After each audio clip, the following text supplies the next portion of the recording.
Hello, group number 1. You chose the sticker that says oof. And so this is going to be a reading on what your inner child thinks of you present day. So oof kind of makes me think of oofda, which is something that we tend to say in the Midwest. They like to say it's just like a Minnesotan thing, but I grew up saying it and I'm originally from North Dakota. So I have a friend who is from Long Island, and she's always like, I don't understand what oofta means. What does oofta mean? Oofta can mean anything, but it's an exclamation, you know? If you go like, oofta, I mean, that can mean that something was really strenuous, difficult. You go oofta, which means, something is like not ideal. It's kind of intimidating, unappealing. You can go oofta, which probably sounds like the first one. I don't know, but you can use that as an expression like when you're lifting something heavy or when you're overwhelmed. I mean, there's just a lot of different ways that we can use the term oofta. And I feel like oof is kind of the same concept here. And to me, that indicates that one of probably the biggest identifiers of your inner child is just a feeling of weight, of responsibility, heaviness. But the thing with the concept of oof and oofta is there's always this underlying understanding that whatever it is going to get done. It's going to get conquered. It's going to be handled. It's just going to take some extra work. And so I feel like your inner child is somebody who inherently is tough and is willing to put in the work and is someone who takes challenges head on. So we've got a whole bunch of cards here to look at today. These all represent your inner child. So we have number 8, the silver birch tree, birth. And it says, like wood that grows upward by drawing strength from its hidden root, love will advance. We have card number 46 with the 8th house and mystery.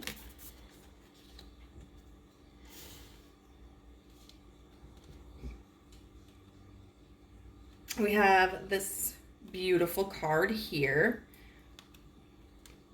number 24 with the patient. And the affirmation is, I can endure whatever twists and turns life brings me.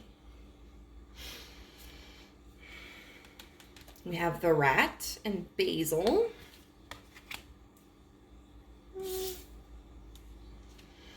We have card number 54 with the vow. And then we have this card which says adventure. I like symmetry. So first and foremost, 8th house is traditionally ruled by like Pluto and by Scorpio. And then when I look at this card with the vow, I think of tradition or routine. And so this makes me think of certain signs. Makes me think of Pluto energy. It also makes me think of Capricorn, Aries, and Aquarius. All 4 of those are what I call, like, I just saw 444, the daddy energy signs. To me, those signs are the ones that can sometimes be a little bit serious, maybe a little separated from their emotions. Even Scorpio, a water sign, may tend to look at things more practically and logically and are very action oriented, get things done. They are the people who are going to be the leaders. They are the people who are going to have the ideas and make movements. Sometimes, I guess, from a place of passion, sometimes just from a place of practicality. And so you may have any of those signs in places in your chart. Obviously, we can look at like the big three, which is your sun, moon, and rising. But I would also say probably your Jupiter, which is, expansion. Your Pluto, which tends to deal with like death and rebirth. Maybe your Saturn, your Mars. But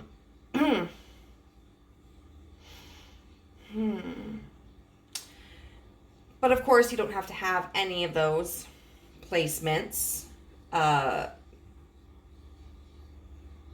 It's just the kind of personality that I feel coming off of like your inner child. We also have the patient here, and that because it talks about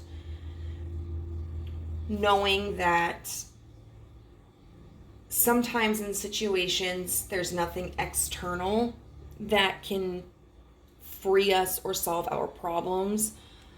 Sometimes we have to allow things to play out, and we have to have a certain level of patience. That also makes me kind of feel like Virgo energy. Along with the vow, someone who is very, I say this as someone who has quite a bit of Virgo in my chart, and I don't always embody this, but someone who is, can be meticulous, can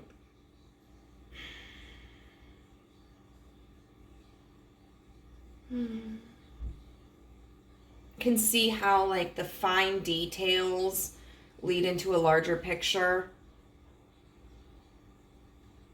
As an earth sign, someone being very stable and grounded and not necessarily in a rush, but willing to do things right the first time.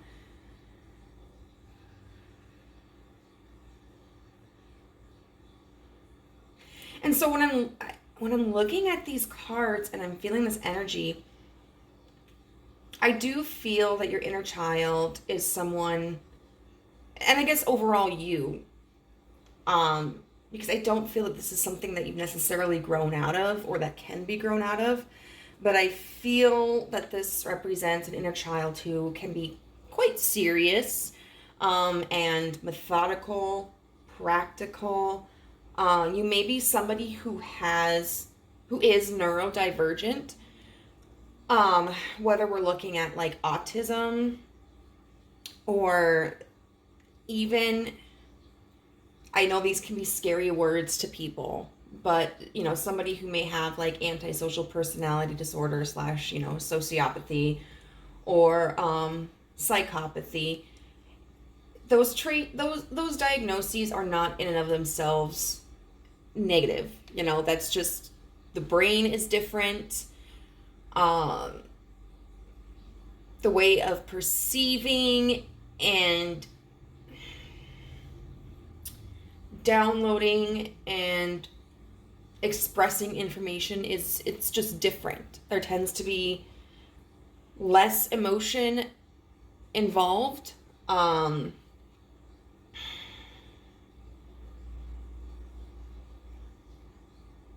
I do feel that you were like someone who probably felt very different from your peers.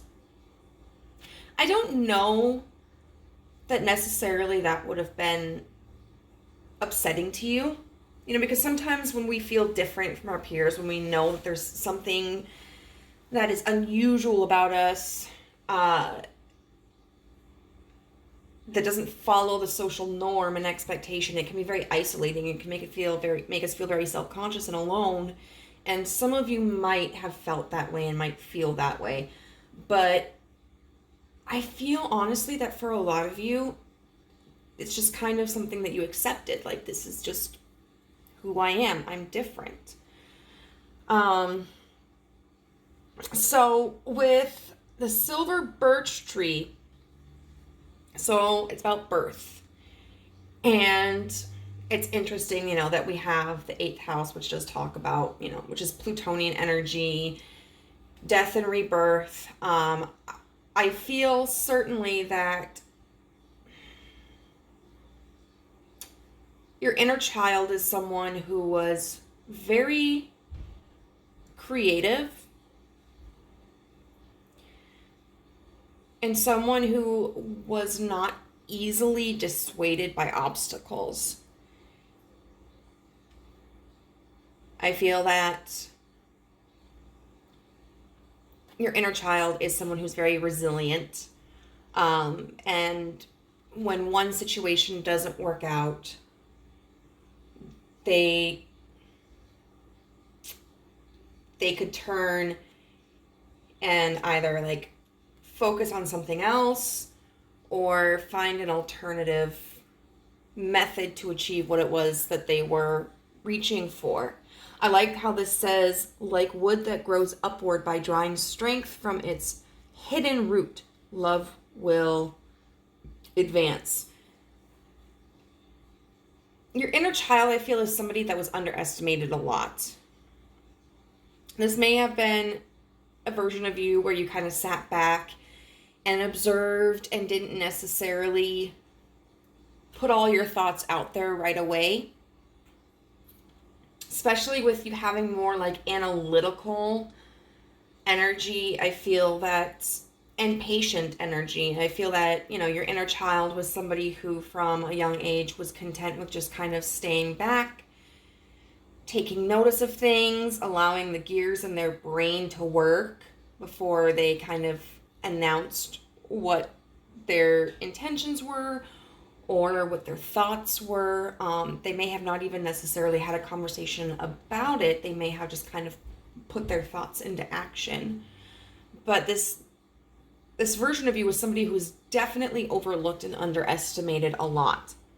Once again, I don't necessarily feel that that was upsetting to you, you know, because it seems like there's a certain level of confidence here where it was just like, I know what I'm capable of, and it doesn't matter if anybody else sees it. The silver birch tree is heralded as being like a very fortunate, lively tree. You know, it comes on at spring, and this is one of the heavenly cards in this deck. So there are like the heavenly trees, and there are the earth trees, and this is part of the heavenly tree suit. So I definitely feel that there may be a certain level of spirituality that you have a connection to, whether you are actively spiritual or religious or not.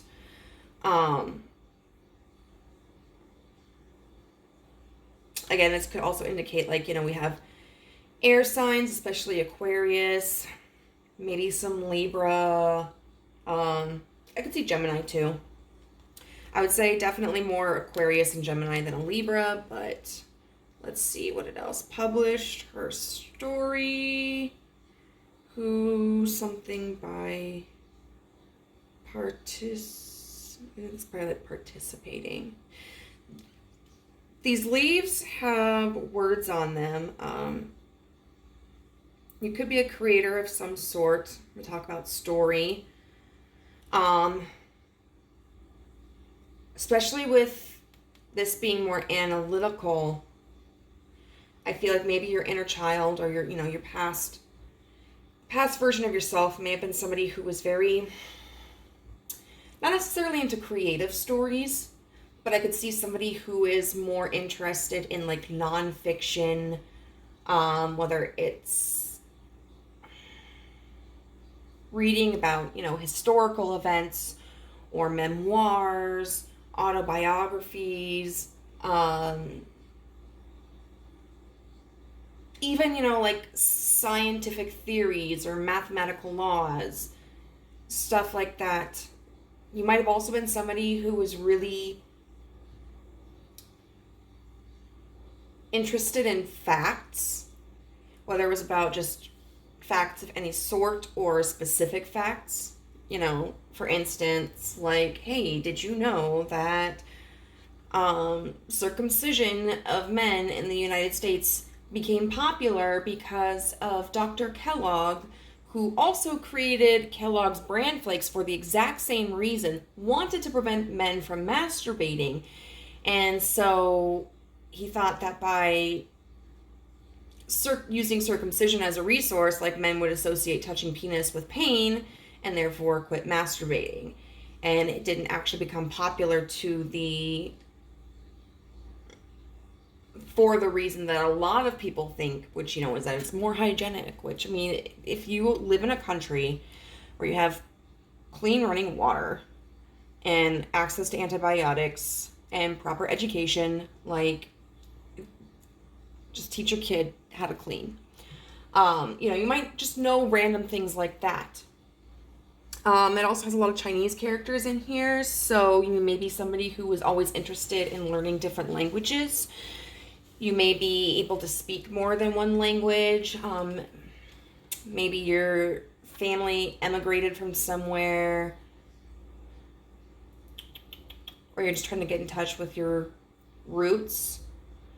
The 8th house, when it talks about mystery, this card specifically discusses, like, the exchange we make with people. You know, whether it's like sexual energy, you know, in our sexual or romantic relationships, money, time, ideas, and so I feel that you do tend to have a very transactional relationship with a lot of people, which, I mean, isn't a bad thing at all. You may be at that age, you may have been prone to keeping a circle that you felt was reciprocal and beneficial. People that you thought, like, you could benefit from, whether that's like, hey, I can benefit because of their status, or I can benefit because this person knows a lot about this area and I feel like I could learn from them. Or like, this is somebody who does take the time to build a friendship with me, somebody who cares about my interests, about my thoughts, and I value that. There was this one girl, I don't know what his YouTube channel is, but he does some amazing videos where he interviews people who very much, like, deviate from the social norm, and it can be because of, like, developmental delays or, you know, handicaps, disfigurations, or whatever. And he interviewed a woman who has been diagnosed with antisocial personality disorder and autism, and then, like, several other diagnoses like OCD, anxiety, etc., etc. And she talked about how, like, she only had one friend and his name was Jonathan. And the interview asked her, like, well, do you care about him? And she's like, well, yeah, I care about him because he cares about me. And if he didn't care about me, I probably wouldn't care about him. You know, and I mean, there's a woman who, she's on, like, YouTube and TikTok, and she talks about, like, I'm a diagnosed sociopath. And I remember one instance where she was discussing, like, her relationship with her significant other and how there are certain behaviors that she really doesn't think are negative or bad, or she doesn't, like, feel guilty for doing. But because it's something that her partner doesn't appreciate or approve of, and she has respect for her partner, she doesn't engage in those kinds of behaviors. You know, I mean, those can be healthy, fulfilling relationships, just because even if they're not, like, attached to emotion, you know, like this deep sense of, like, love and affection, like, those are still legitimate relationships. And I feel like, even from a young age, you were not someone who was afraid to confront the darker aspects of life. You may have had kind of an alternative style, or you may have been interested in things that others might have felt were strange, like taxidermy, or true crime,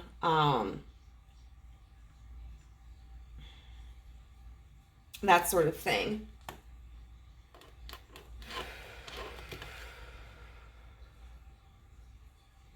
Let's see with this card. I can endure whatever twists and turns life brings me. So even from a young age, you may have had some very difficult life experiences, and you were able to have this confidence that you would be able to make it through.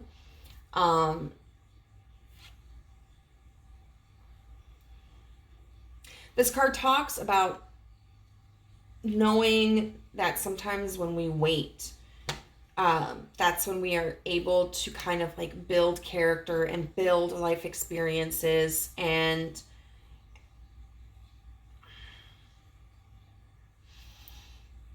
receive opportunities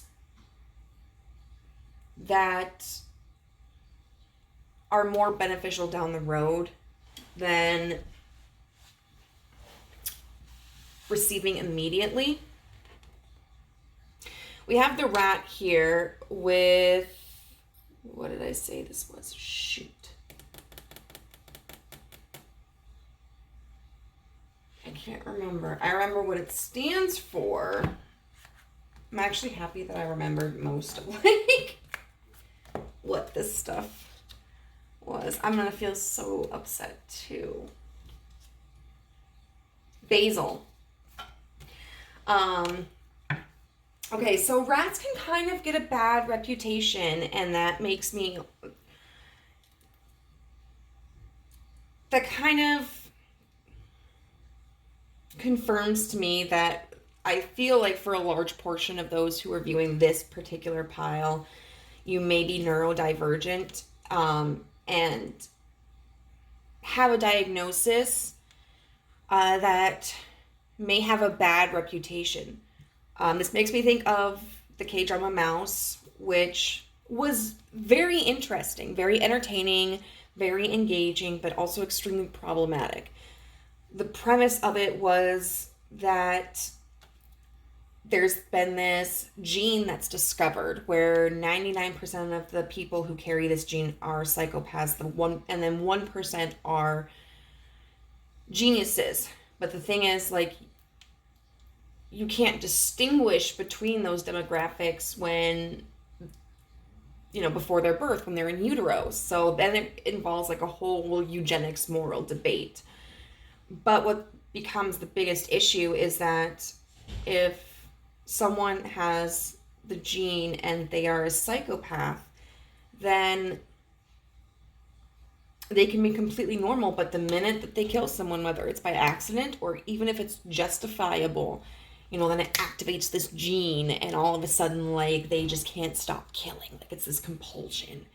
And that's not realistic. That's not how it works. And that is, as entertaining as it is a story, a very problematic depiction of psychopathy. Very damaging, because it continues to perpetuate the idea that people with psychopathy are dangerous. No holds barred, case closed, and that is just not factual. So, rats can be seen as like, ew, dirty, they have disease, they run through sewers, they get into trash, people who are rat-like can't be trusted. Think of like Peter Pettigrew and Harry Potter. But there's also another side to rats, Rats are extremely intelligent creatures. That's why we've utilized them so much in science.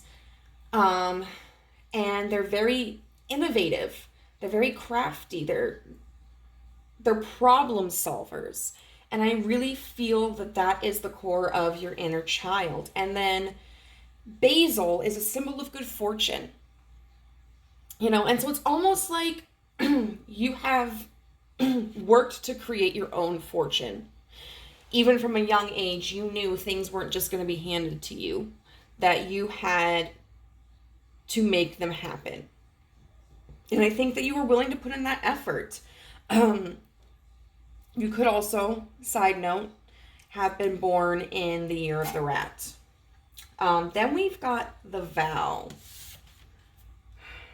And it looks like, you know, we have these hands clasping each other.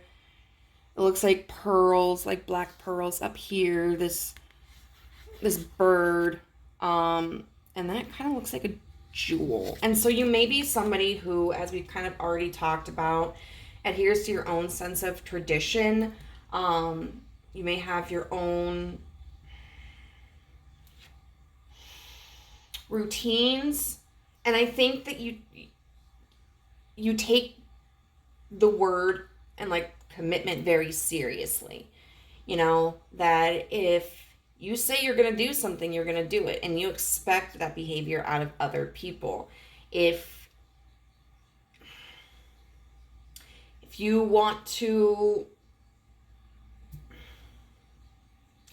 let's say you get into politics in your community and you, one of like your campaign agendas, like priorities, was about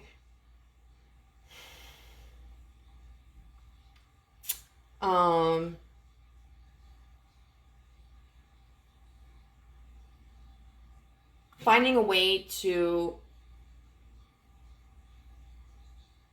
increase teacher pay, like their wages. I think that's something that you would absolutely commit to. That's something that it's not just like, oh, well, now that I'm in the seat, like, let's be realistic, guys. Like, I think that's something, if that was a part of your campaign, if that's what you were telling people you were going to do, then you were going to fight for it. You were going to do your hardest to make sure that that happened, and you weren't going to make excuses. You weren't going to back down on it. You were going to look at different avenues to see which way, how you can make that happen. Of course, this is your inner child, so, you know, you're obviously not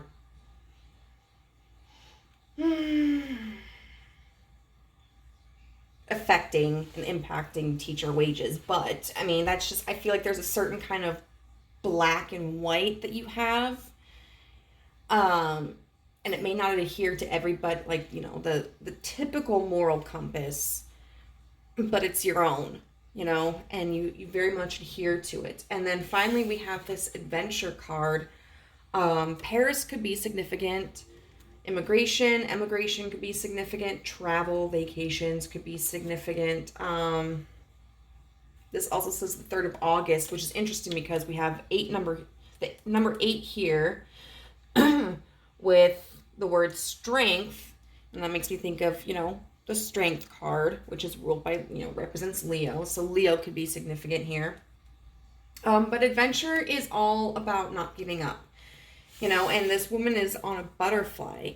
And so she realizes that if she doesn't take action, then her life could end up becoming stagnant. You know, she has to enact the changes that she wants to see, and she's not content just to sit there and experience a mundane life.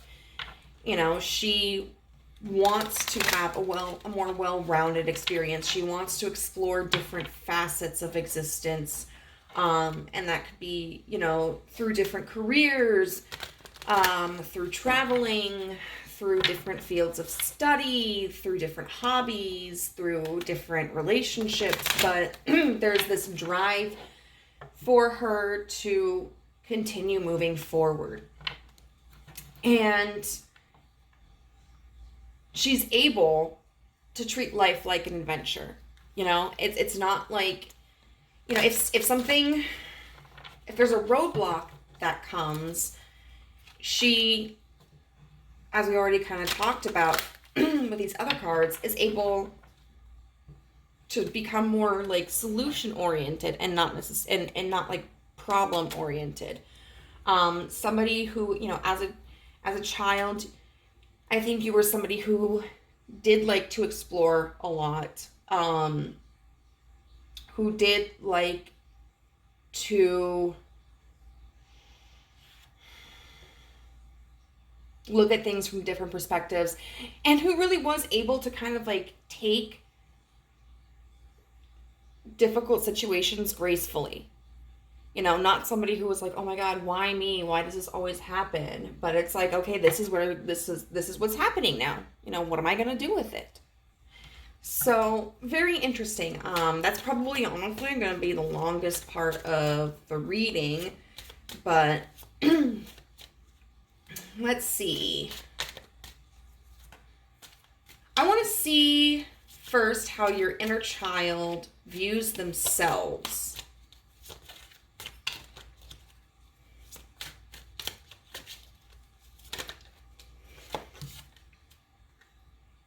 The Hermit. And I think that is awesome. Like, it's amazing because this talks about, I mean, this is Virgo energy, which we kind of already addressed, but it talks about kind of being in isolation from others, which we talked about, but also like using that as a time to go deeper. So I do feel that, you know, as a kid, you saw yourself as somebody who may have been separate from other people, but you didn't allow that to discourage you. You were somebody who instead actually utilized that time to really reflect and to like learn more about the world around you, learn more about yourself. So it wasn't wasted time at all. So how does group 1's inner child view themselves? The Empress. Okay. I'm loving this. There is a lot of compassion for yourself, and I think that, you know, you also kind of understood that you were supportive of other people. I don't necessarily feel like the strongest emotional support, like someone who's like really necessarily empathic and caring and loving and mushy, but I mean, you can support someone in a variety of ways.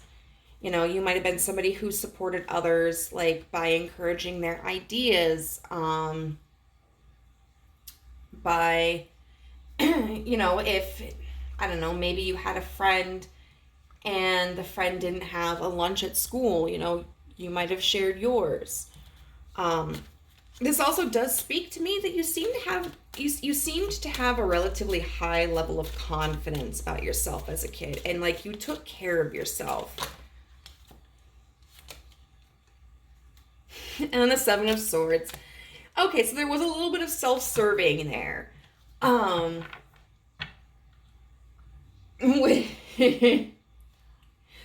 Which I don't think necessarily is a bad thing. Especially not in the context of the profile of your inner child. You know, you don't seem like somebody who was mean to people. You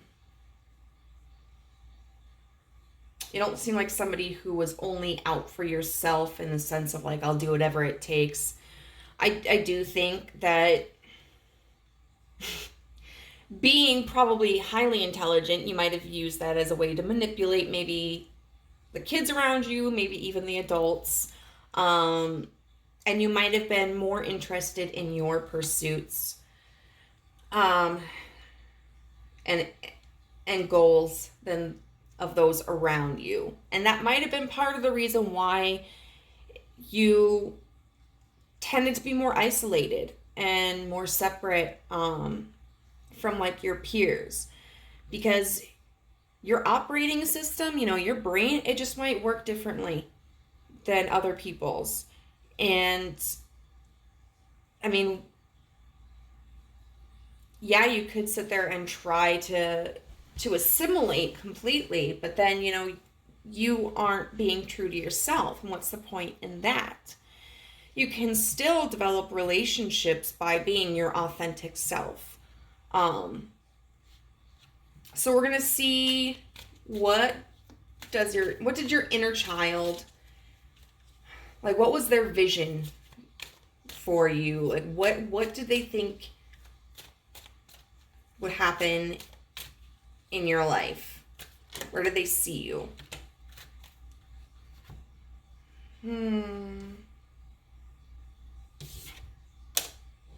Okay, we'll take the Four of Swords. Ooh, there's a lot here. With the Hierophant. The Ten of Swords in reverse. Okay, I get it. With Temperance. And the Eight of Pentacles in reverse. I tell you what. Your inner child saw you, I think, as a huge entrepreneur. They're like, by the time I'm 35, I'm going to be retired. So they saw you, how they anticipated seeing you, like the future of your life, was being able to take a rest because of having something so well established in your life. Probably finances. So that you didn't have to struggle, so that you could focus on other things. The Ten of Swords in reverse can talk about, like, you know, you may have envisioned that you were gonna just put your nose to the grindstone so much, and that by this time in your life,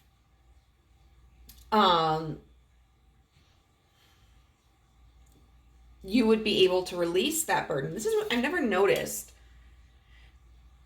But this Ten of Swords is like the bird is being stabbed, and then there's a whole bunch of butterflies, you know, which we associate with transformation. But it's like releasing this excess, releasing this burden, and then moving into this temperance energy, you know, being able to be more moderate and not so extreme. And then the Eight of Pentacles in reverse, I feel like, is really being able to focus less on your skills, you know, focus less on making something perfect or becoming the best at something or becoming known for something or a master at something, and just being able to go, like, I can spend this time in my life, like, living a more casual existence, doing things more so that I enjoy than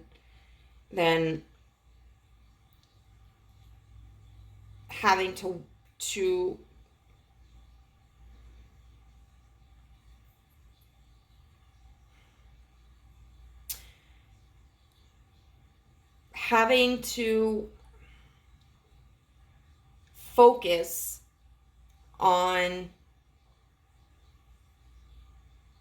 developing and maintaining stability. Like, damn, you were a go-getter as a kid.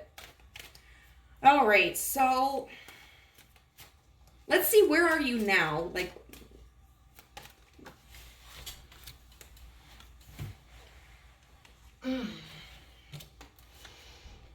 ooh, the Ace of Wands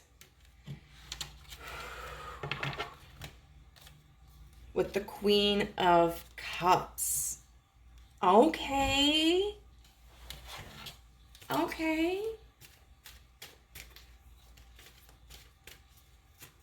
Let's get one more. And the Seven of Wands in reverse. I love this for you, pile one. So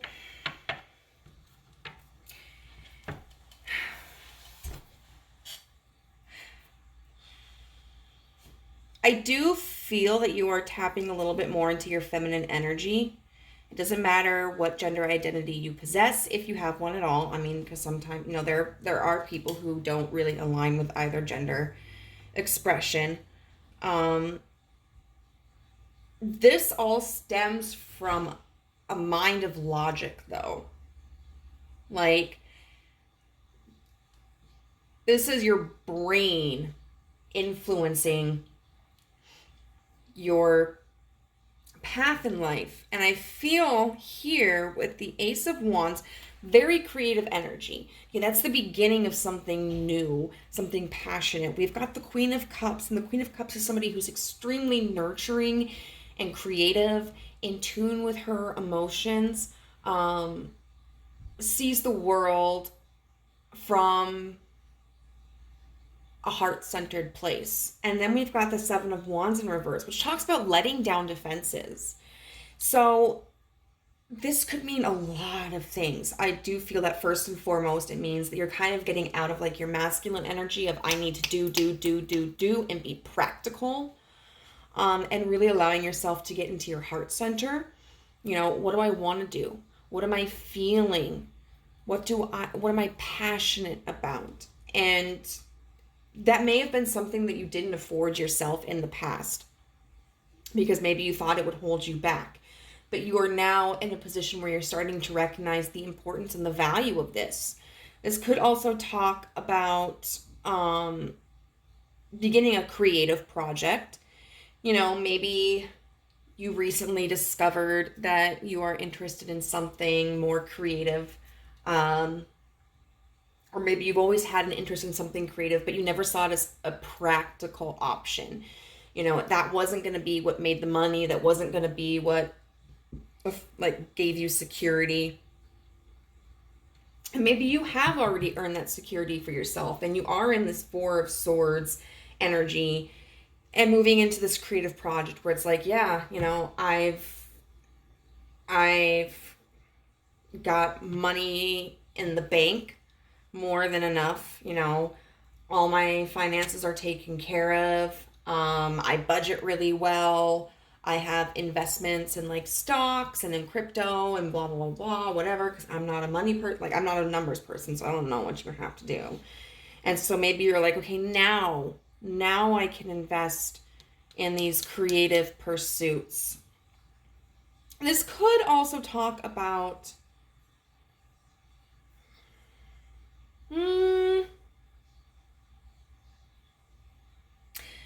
if this is about like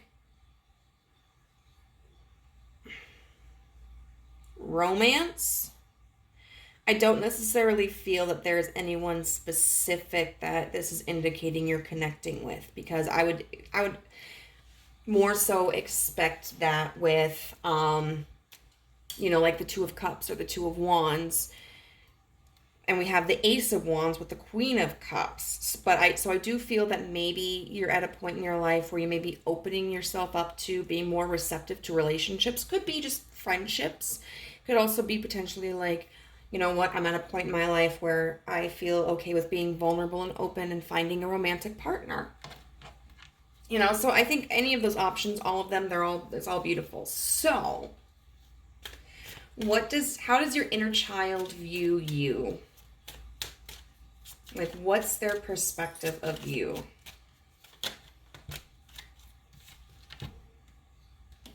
Judgment in reverse.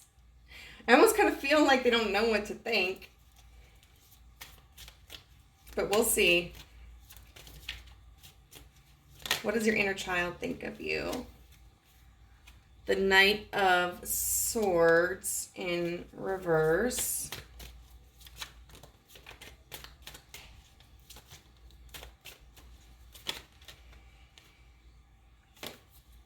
The Six of Pentacles in reverse. With the Ace of Cups in reverse. So to be honest, but I'm going to keep these. To be honest, I feel like your inner child is a little jaded and they're very confused about this side of you because it feels so drastically different from how they shaped themselves. So we've got like Judgment in reverse. We've got the Knight of Swords in reverse, which I think could be them just kind of like, bro, you're not using your head. What's going on? This makes no sense. We've got the Six of Pentacles in reverse with the Ace of Cups in reverse. So the Six of Pentacles in reverse can talk about like giving but not receiving, kind of like an imbalance transaction. And your inner child version of you was very transactional. And then the Ace of Cups in reverse. So I do think that there's like your inner child is a little concerned that if you continue this energy of, exploring your emotions and moving from more of a heart center, I do think that there's this fear from your inner child that there's going to be someone who takes advantage of that. And that could happen. Let's be realistic. I mean, there are people out there who just either they're not emotionally intelligent enough to be able to understand another perspective and how their actions are affecting them, or they just downright don't care. But on the same token, we cannot find emotional satisfaction and gratification without taking that chance, And so I think it's understandable why your inner child is potentially like hesitant and nervous about this change in who you are. I saw 4646. But I think that this is a good opportunity for you to kind of nurture that inner child and just be like, it's okay. We are safe. Maintain that spirit of adventure. It's like, remember how we did this and this and this, things went wrong or things didn't go the way we expected. And we rolled with it. We went with it. We can do the same here. I will say that on the bottom of the deck, we had the Wheel of Fortune with the Emperor here, which I feel is just such an amazing ending to the tarot portion of it, which to me indicates, everything kind of comes in cycles. But at the end of the day, like, you do have control of your life. You are the master of your life and your circumstances and your experiences. I'm going to pause this because my phone is about to die and I have to put the charger on. Give me just a moment. All right, I'm back. Anyway, and this fear doesn't necessarily have to just exist in the context of like relationships. It could be, what if we're not good at, this artistic venture? Or what if we express ourselves and there's rejection?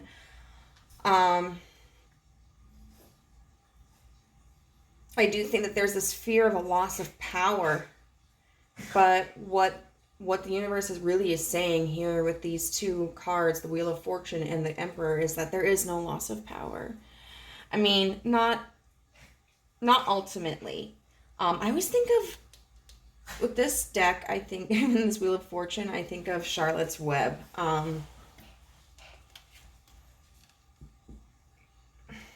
Like right there. I wonder what it says. I don't know what it says. There may be times when you don't have as much influence over, external factors. But at the end of the day, you still have the power to control, like, how you receive an experience, how you interpret it, and how you respond to it. So we're going to get some messages. Just some little messages from your inner child. I'm actually really happy with this reading. Like, I didn't quite know what to expect. Sometimes, honestly, I never do. But, wow, that came out fast. Oh my God, courage. So courage, no one is fearless. No one. But even though I'm not fearless, I am courageous. When fear shows up, I don't run away from it. I use my courage to conquer it. My courage allows me to walk right up to that fear and kick it in the nuts. and quickly hide behind someone bigger until it goes away. We also had positive thinking. In the garden of my mind, I water the good thoughts and weed out the bad ones. I throw in forgiveness and empathy seeds by the handful if I want, and I take a lawnmower to that jealousy and resentment patch. I'm a pretty badass mind gardener. Absolutely. Courage is not the absence of fear. It is continuing on in the face of fear. And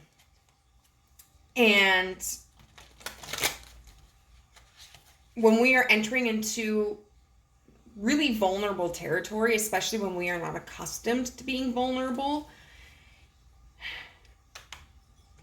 it can take a lot of effort to train our brain, you know.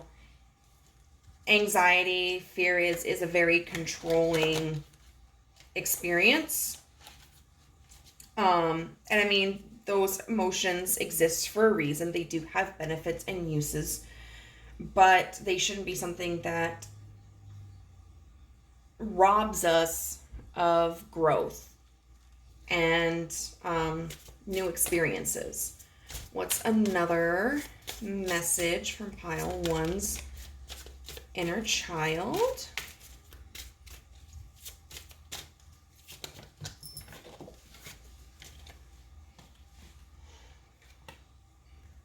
Okay, so it says, the universe totally supports every thought I choose to think and believe. I have unlimited choices about what I think. I choose balance, harmony, and peace, and I express it in my life. Every thought I think is creating my future. Haha.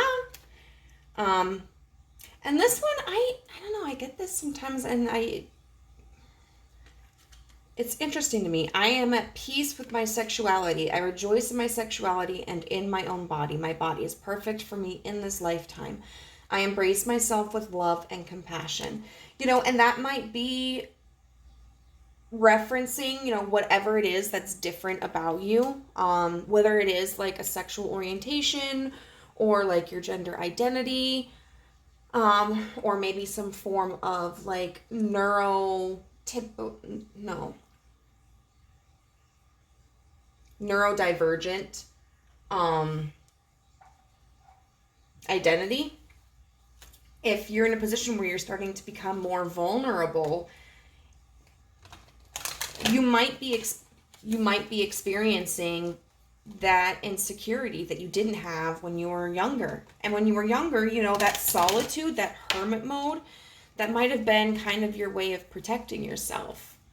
But you are wonderful just as you are, you know, and you will find people who will accept you for your differences. Whether it's in, you know, a romantic relationship, a friendship, the career world. And then one final message from your inner child.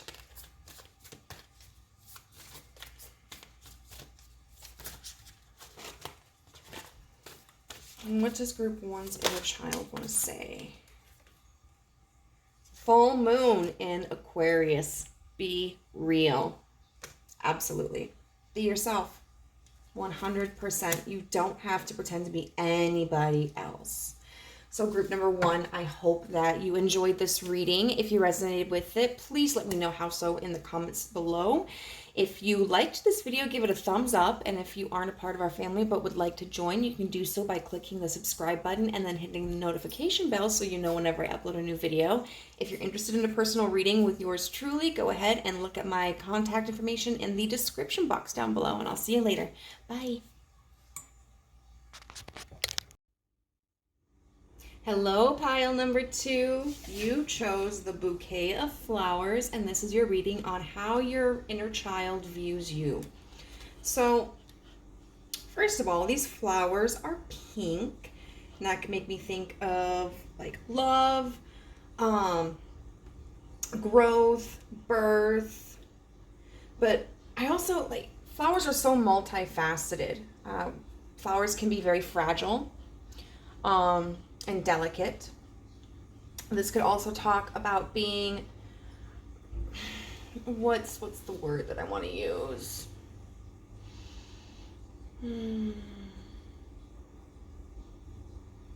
feminine, even if you're not female, it's just kind of like this quiet, reserved, ornate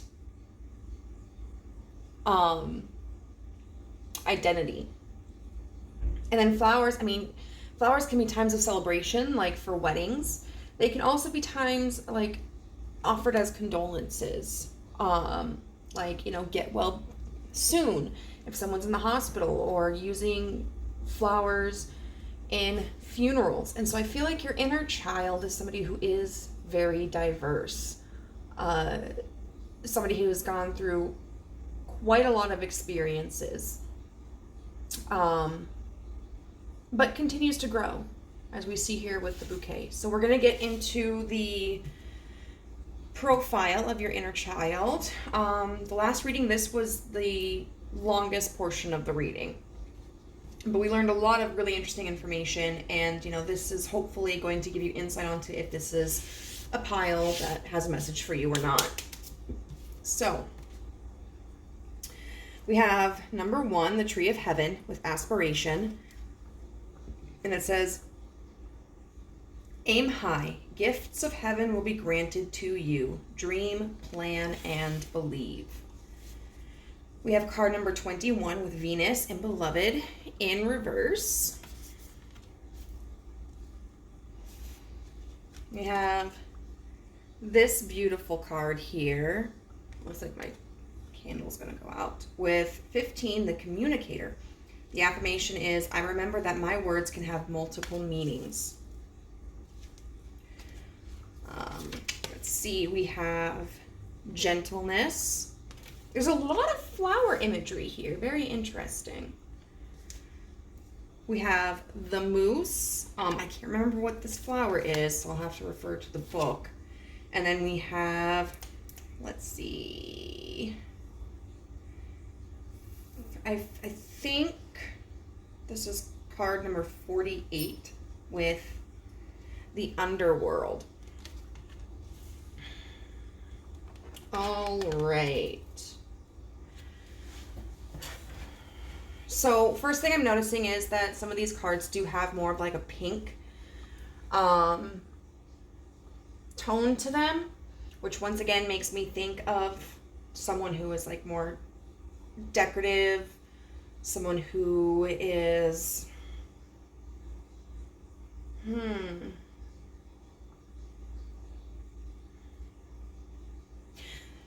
I feel like maybe your inner child felt that they were more of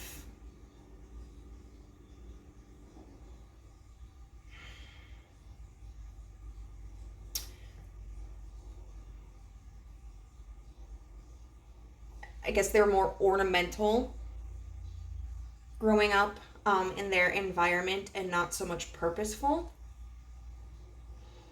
Although with this Tree of Heaven card, with aspiration, I do think as a child you were somebody who did have a lot of goals. You had a lot of dreams. And they were probably very grandiose. I definitely feel that there was a part of your inner child that desperately wanted to be important and wanted to be valued. And so you may have wanted to be in a job that was in the spotlight, or wanted to make a huge impact on the world. You may have been somebody who in social settings wanted to be popular, wanted people to like them, wanted people to envy them. In academics, you may have wanted to stand out as very intelligent. And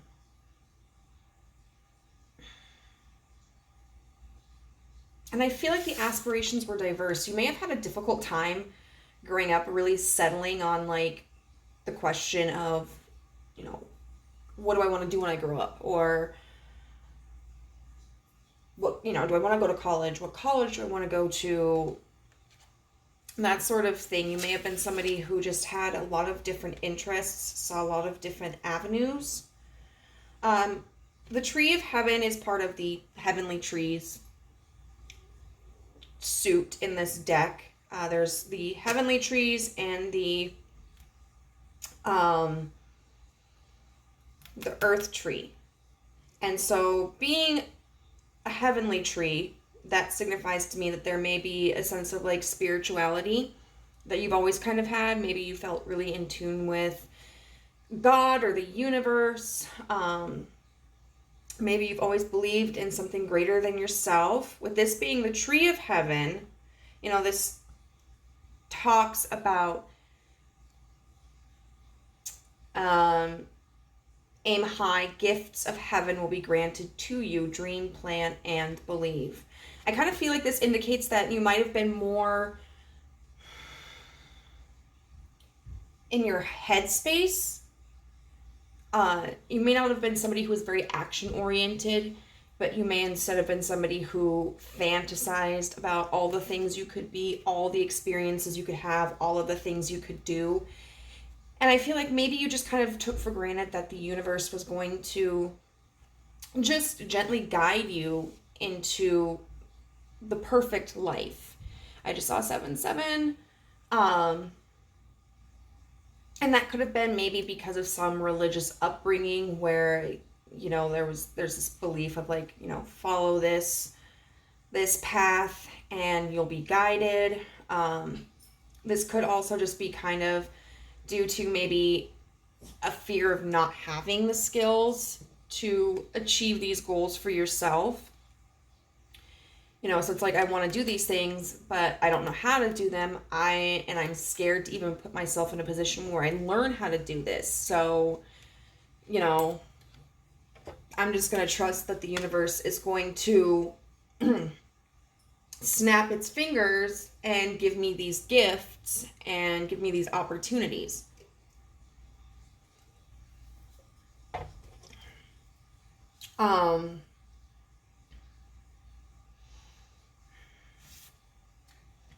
It does talk, this card, a lot about endurance, because the tree of heaven looks very skeletal in the winter time, but then flourishes into this magnificent tree that has like this beautiful smell. And so it's a very hardy tree, something that can and has endured a lot of difficulties and droughts. I always think when I look at this card, because of the way the frond leaves are, it makes me think of like eyes closed, you know, so kind of, like I said, living in a dream world, living in our head, trying to imagine things into existence, and not really taking practical action. You may have also grown up feeling like you had some sort of important purpose.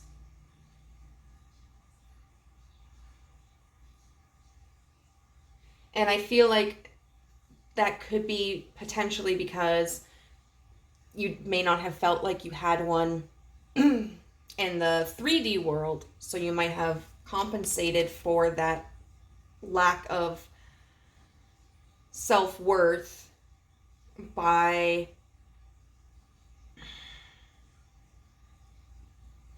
establishing this idea that, you know, in the future you were meant to be great.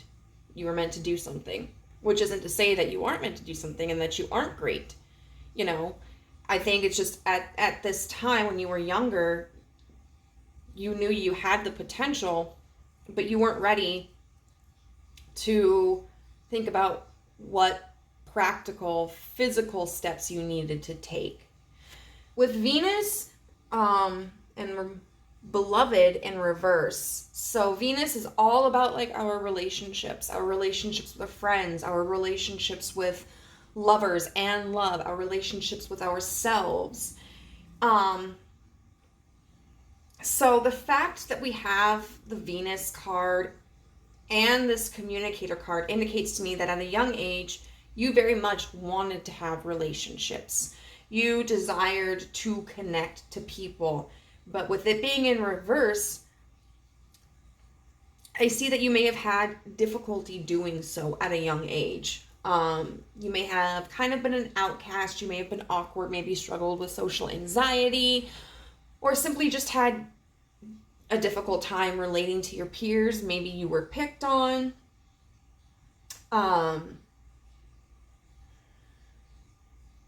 That there was like this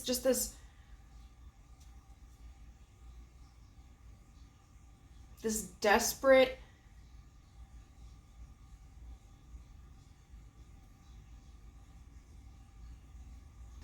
need to build relationships. And I think at a very early age, you really struggled to do that. This card does talk about how Venus is one of two planets that appears to like rotate backwards or something. And how that indicates like your unique qualities. That could have been something that separated you from other people and made you extremely self-conscious, and it can be very difficult, like even if we're really good at observing other people, it can be very difficult to not only see where the differences are, but to know how to assimilate. I just saw 12. And so I think you definitely tried. I think you tried to be the version of a person you thought would be accepted. If you were successful at that, I don't feel like it was a positive experience for you. You very likely struggled with not being your authentic self. For a larger portion, I do feel that potentially, no matter what you did, it just didn't seem like it was good enough or it worked. Your Venus placement could be very significant. So I would look to see where maybe you have that in your chart. I would also say potentially look at your Mercury, because Mercury is all about communication. Venus also rules Taurus and Libra, so you may want to look at your chart and see if you have either of those signs in any significant placements and any of significant planets or houses. I'm not too well versed on the whole houses thing. But with this being in reverse, this talks about your emotions taking control and being in excess. So when we look at Libra, for example, the sign of Libra is all about balance. And Libras get kind of a shitty reputation for being fake and being flaky. But that's not really it. I mean, Libra energy really has the ability to see the opposing sides and try to find the middle ground, because often there's this podcast that I started listening to called What the Flock. And it's all about like the two hosts had been involved in cults and left subsequently. And they're talking about their experiences, and they're talking with other people who have had what they call cultic experiences. And I think it's in episode 1 where I think it's the man says something along the lines of, if you're operating under an extreme, if things are black and white, then you're very likely having a cultic experience. And we can see this with politics, with familial relationships. We can see it with religious identification. Anything, really. Anything where there's more than one side, which is almost everything. And, Libra energy is really about trying to find the middle ground of that and trying to find the balance and say like, okay, this is where side A makes a really good point and actually aligns with side B in this respect. And then even with Taurus, you know, Taurians are very chill, laid back. They can be very slow to anger. Somebody who is more invested in maintaining, like, you know, I want to be where the people, no, I want to be in environments that make me feel good. I don't like being stressed. I'm not going to contribute to that stress if I can help it. And if you're stressing me out, I'm going to go.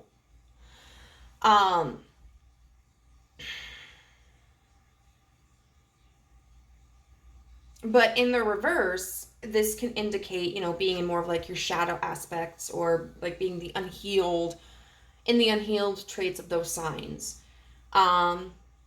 So maybe not taking a stance when you really should, you know, being too on the fence about something, or are not speaking your mind.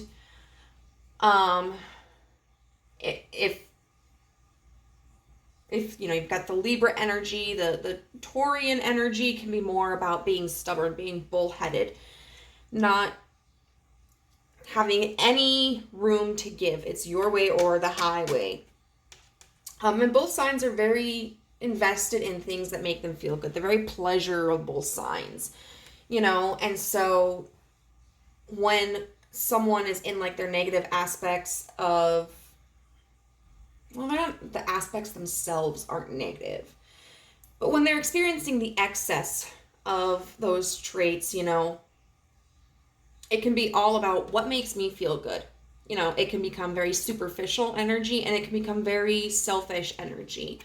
And someone who has these traits in a negative aspect, like in a way that's unhealed, they are going to be ruled by their emotions. And so as a child, you may have experienced like lashing out. You may have experienced difficulty in emotional regulation. You may have had like a quick fire temper, or been very prone to crying. And that could have been part of what was difficult in developing relationships with other people. It may have also been very difficult for you to see another person's perspective if you were emotionally involved in something. Now, we also have the communicator here, which talks about, I remember that my words can have multiple meanings. And so I do think that you tried to be a very compassionate person. I think that, you know, you did understand the implications of being selfish, not taking others into consideration, how your actions affected others. And so you could be what's called like you could be an empath. I don't know. I'm kind of turned off on that word. Which is my problem, not yours. But there is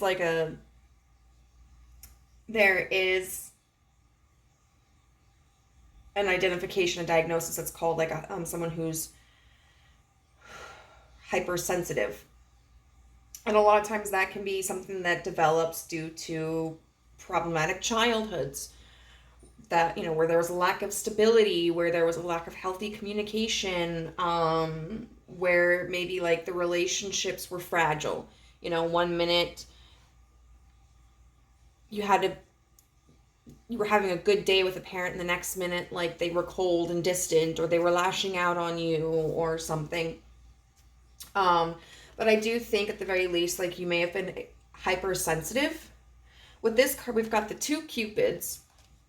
So once again, that kind of makes me think of balance and Libra energy. It could also signify Gemini energy, because, you know, when we think of Geminis, we think of two opposing sides, you know,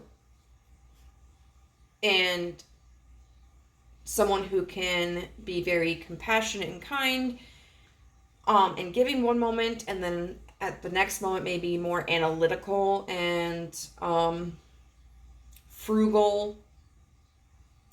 Also makes me think of Pisces energy.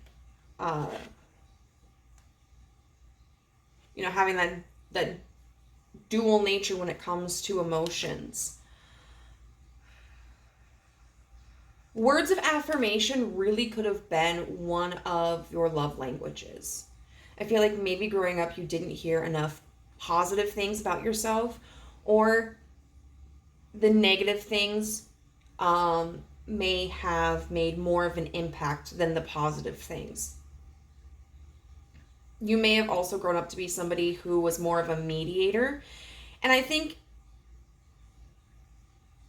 as much as you loved talking to people and making connections, I think you were also very likely afraid to communicate because you didn't want to upset anybody, or maybe you were just too nervous. You didn't want to be seen as weird or too different or say something stupid or be wrong. And so I think even though like you had this desire to communicate, I think it was very difficult for you to communicate. You may have been better at like the written word as opposed to like verbal communication. You may have even practiced how to communicate. We have this gentleness card. It's a bride.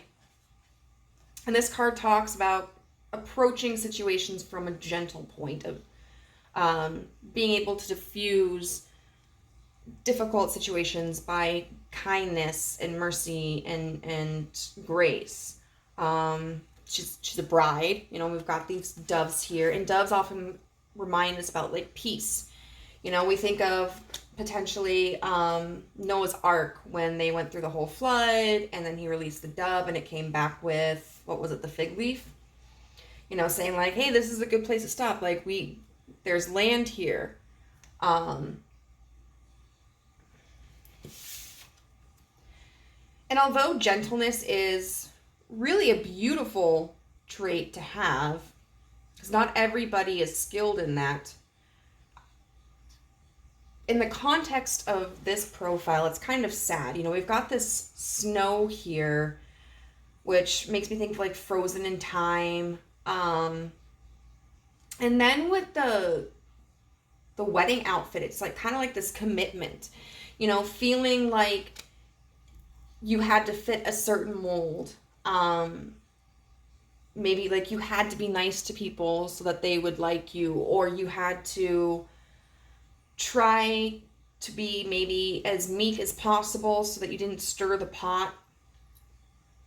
I feel like there's a lot of suppressing emotions here, which is then directly tied to any like implosions and explosions you may have had. You tried so hard to be like the nice, gentle, unassuming person that you weren't meeting your own needs, and you weren't demonstrating what needs of yours you needed met by others, and then it just became too much.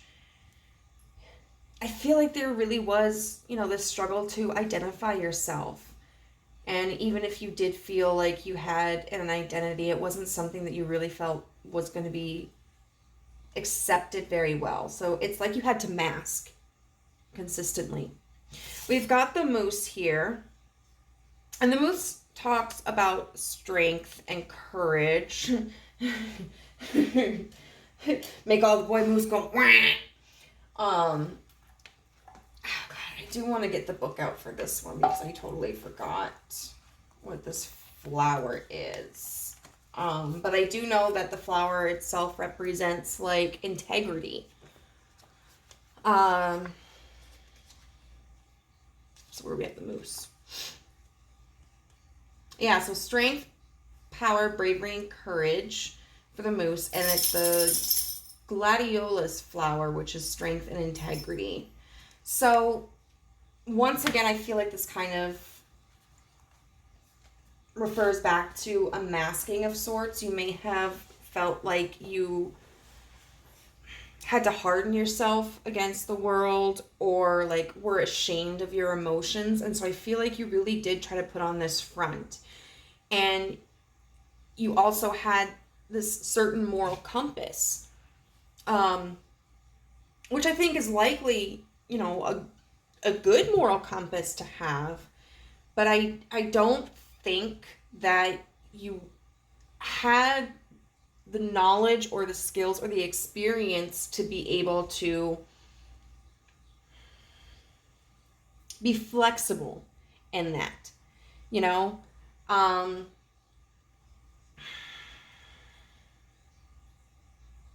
So for instance, let's say you had a sibling, you know, and maybe your sibling was always stealing your clothes, and your moral compass is like, I shouldn't blow up on them. I shouldn't say anything. Like, I'm just going to let them do what they want.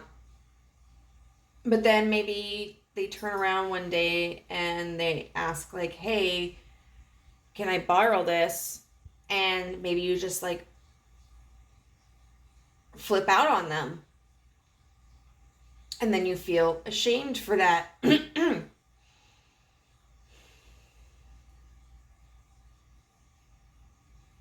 But, you know, because this moral compass of, like, I'm supposed to be kind to everybody, and I'm not supposed to create conflict, and, you know, I should be generous, like sharing is caring, that kind of thing. But you didn't have the skills and the knowledge to go like, hey, it's okay for me to express to my sibling that, one, I would prefer they ask me every time that they want to borrow something, not just take it.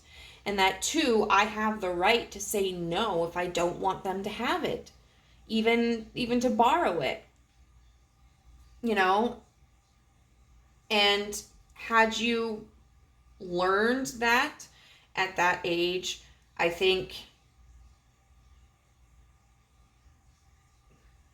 a lot of shame around your emotions and a lot of these outbursts could have been prevented, could have been less abundant, more muted, and you could have reacted and responded in healthier ways. Then we have the card 48 with the underworld.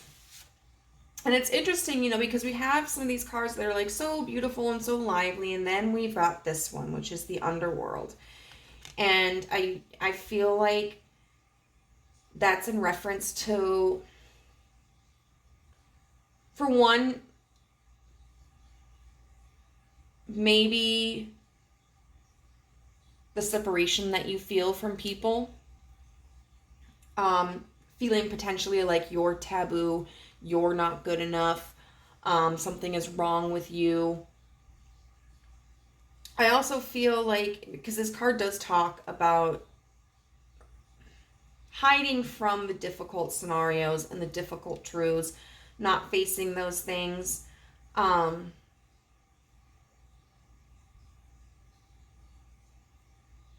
feel like you just might have been lost, you know?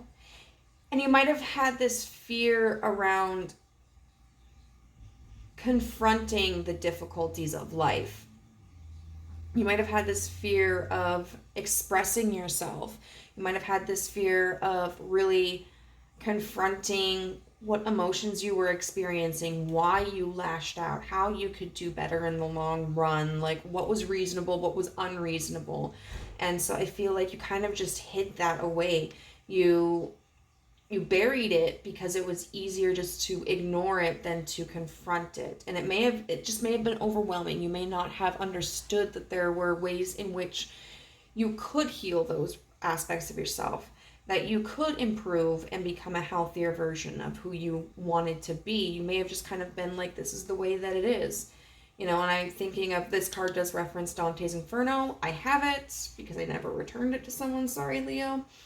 I haven't finished all of it, but, you know, it talks about Dante going through, like, the 9 circles of hell. So I kind of feel like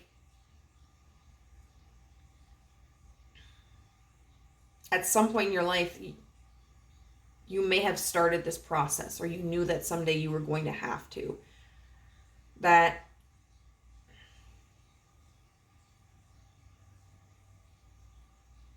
Maybe it's the trauma or your perspectives or whatever that you consider like your own circles of hell. But it might have just seemed like the journey was unrelenting and too daunting. And it's kind of like, you know, if you get into your room and you have to clean it and there's just like shit everywhere. Like clothes and garbage on the floor, your bed's not made, you know, there's dust everywhere, the garbage hasn't been taken out, and you just kind of sit there and go like, where do I even start? Well, if you don't start somewhere, you're never going to get anywhere. So I kind of feel like your inner child was somebody who, instead of picking a starting point and going from there, instead just kind of ignored the journey as it was. What's his name? Something Zuckerberg? Makes me think of the dude who owns Facebook. I don't know, just like from a distance, she has the kind of length of the face that he has. Yeah, and I think you were someone who just very much wanted to keep the peace, even if it was at your own expense.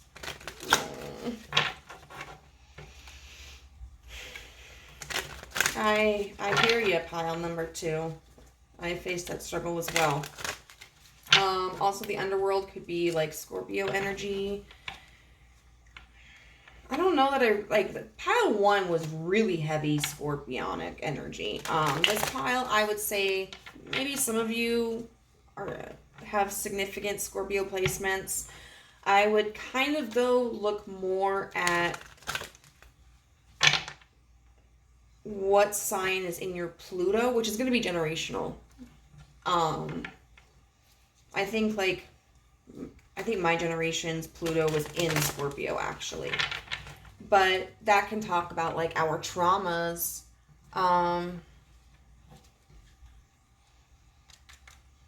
You might have a Saturn in Scorpio, too.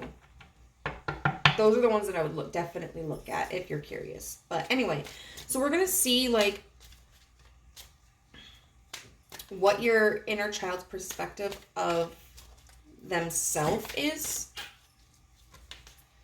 So, what is Group 2's inner child's perspective of themselves? The 5 of Swords. Yes, absolutely. Very conflicted and defensive. Defensive against others, defensive against themselves, very confused. The 4 of Wands. But ultimately, you know, somebody who strives to create and perpetuate harmony. Somebody who does want a community. Somebody who wants to belong. And then the 2 of Pentacles in reverse. But there's an imbalance. Absolutely. They could have felt like maybe the hand that they were dealt created that imbalance. But either way, like,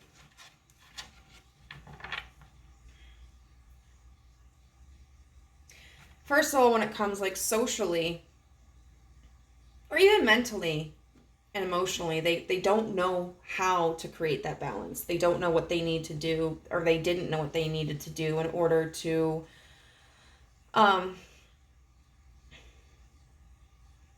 a healthier alignment with themselves and with others. And then I kind of feel like you may have, when you were younger, just kind of had these episodes where you were like, what is wrong with me? Like, what legitimately is wrong with me? I have these outbursts. I can't figure out why. I can't make any friends. I don't know why. Like, what is it about me that sucks? Which, younger you, inner child you don't suck. Okay, so what is their perspective of, or wait, no. No, okay. What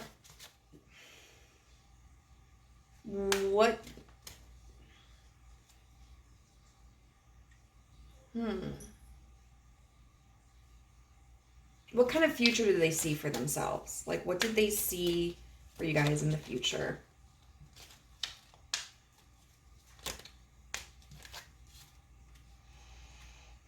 the Wheel of Fortune. Okay. So definitely someone who I think hoped, you know, that life would change a little bit. Oh, these cards are... What did I do here? I think that they really had this belief or this hope that as time went on, things would just kind of improve. And with this being the Wheel of Fortune, this was something that I think they definitely saw out of their hands. You know, this wasn't that they were going to make their future better. It was just that, hey, things will change. Life will get better on its own. You know, I'm meant for great things. You know, it can't be this shitty all the time. So what kind of future did they imagine? Where did they see themselves in the future? The Fool in reverse.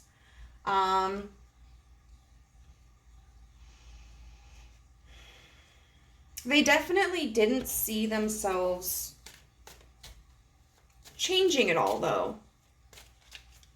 You know, we already kind of talked about how they thought, like, or you thought that, you know, this is just the way that I'm going to be forever. I also kind of feel that they never really saw themselves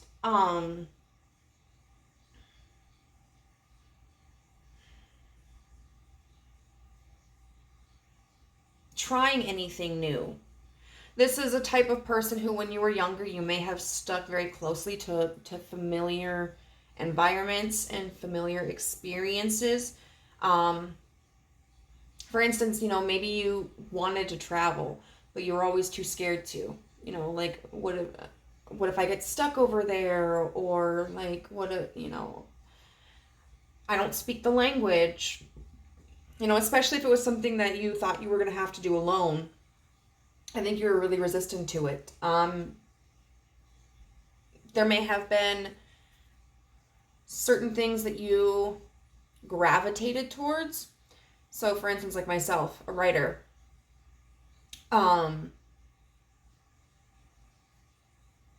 That's all I really saw myself doing, you know, working as a writer, and also, like, you know, maybe I work in a bookstore or something like that, but here I am working as a CNA. So I feel that looking into the future, you didn't anticipate that you were going to be trying anything new, that you were going to be branching off.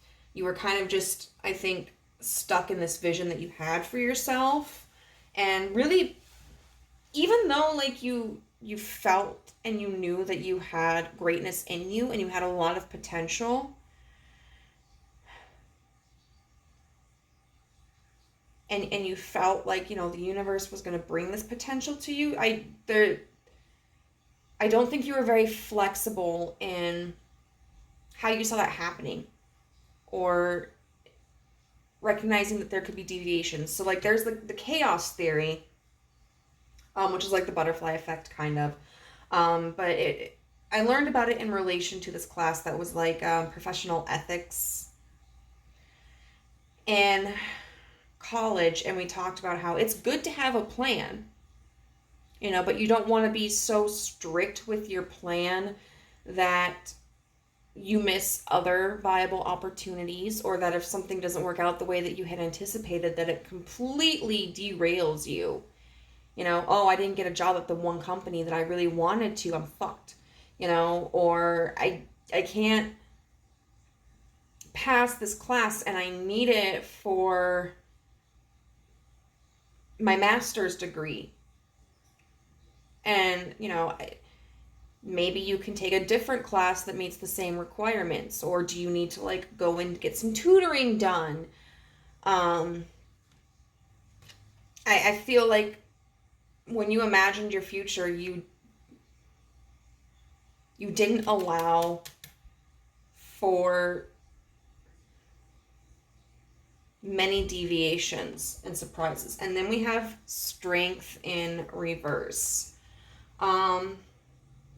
It's interesting, these are all major arcana. So you had, like, this really strong conviction about what you were capable of and who... I feel like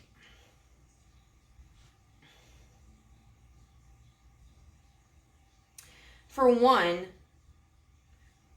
because we've talked about how, you knew that you were destined for greatness and that you had potential, but that you kind of just felt like it was going to fall into your lap more. I don't think you saw yourself working very hard. You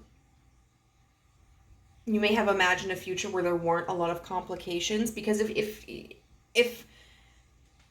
there are no obstacles, there's no reason to be strong. There's no reason to have strength, And so it's kind of like maybe you imagined this future for yourself where you didn't have to have strength. I feel like, though, that there was also a sense of self-deprecation here, where maybe you fluctuated between the thought of like, no, I'm meant for something big. Like, I have potential, I could do great things. But then sometimes reverting to this idea of like, I'm never going to go anywhere. Like, I'm not good at anything. My life is meaningless. So let's get a look at where you actually are right now. We have the Six of Pentacles in reverse.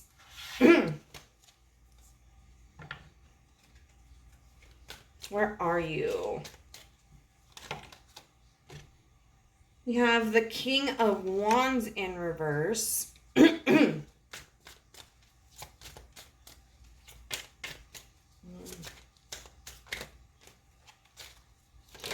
So already there's just kind of like this lack of confidence.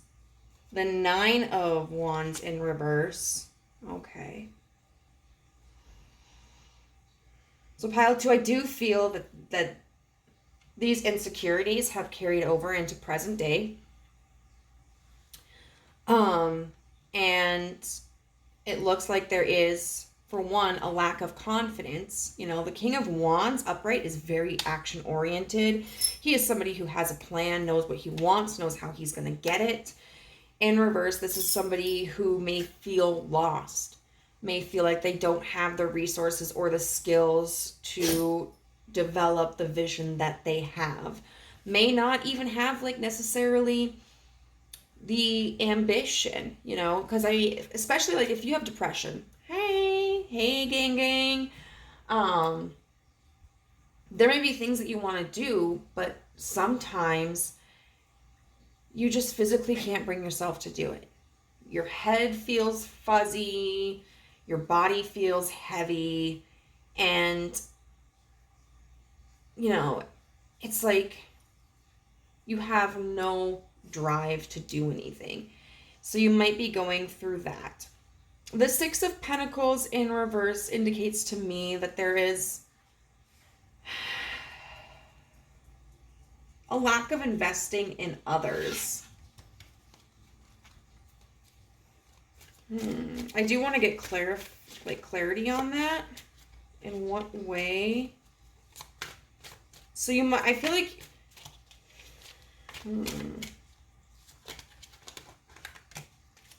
okay, we've got 3. I'm not going to keep them all, but we've got the Lovers, the Four of Swords, the Two of Wands, and Death in reverse.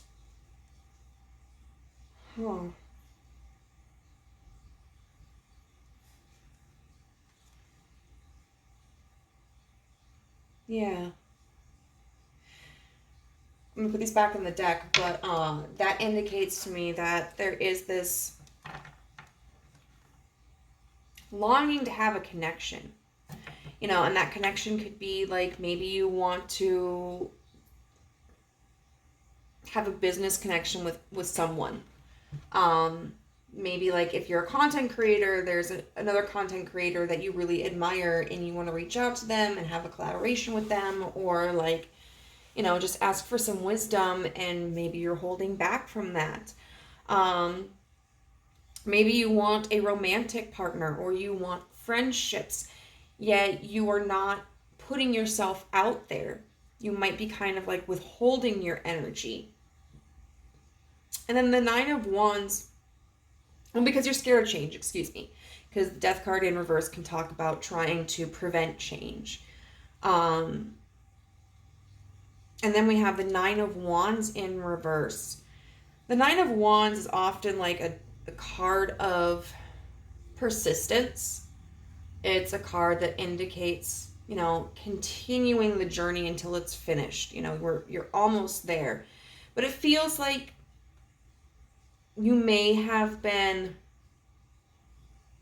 working towards a goal, and yet, like,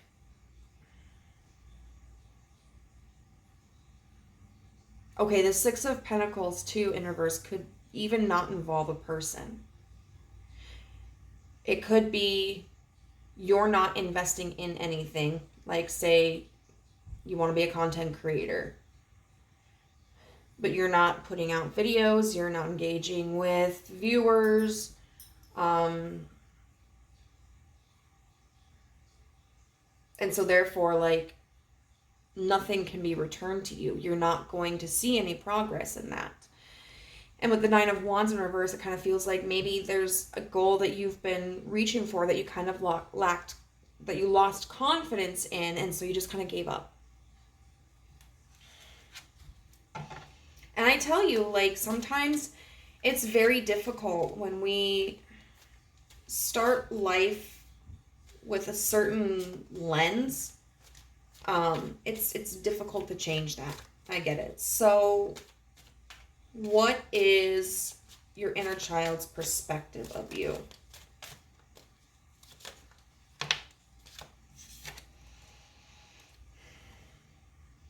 We have the Six of Wands. I love that for you.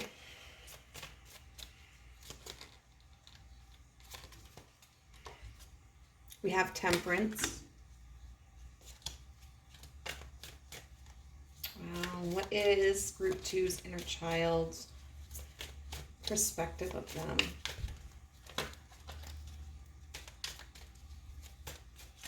Wow.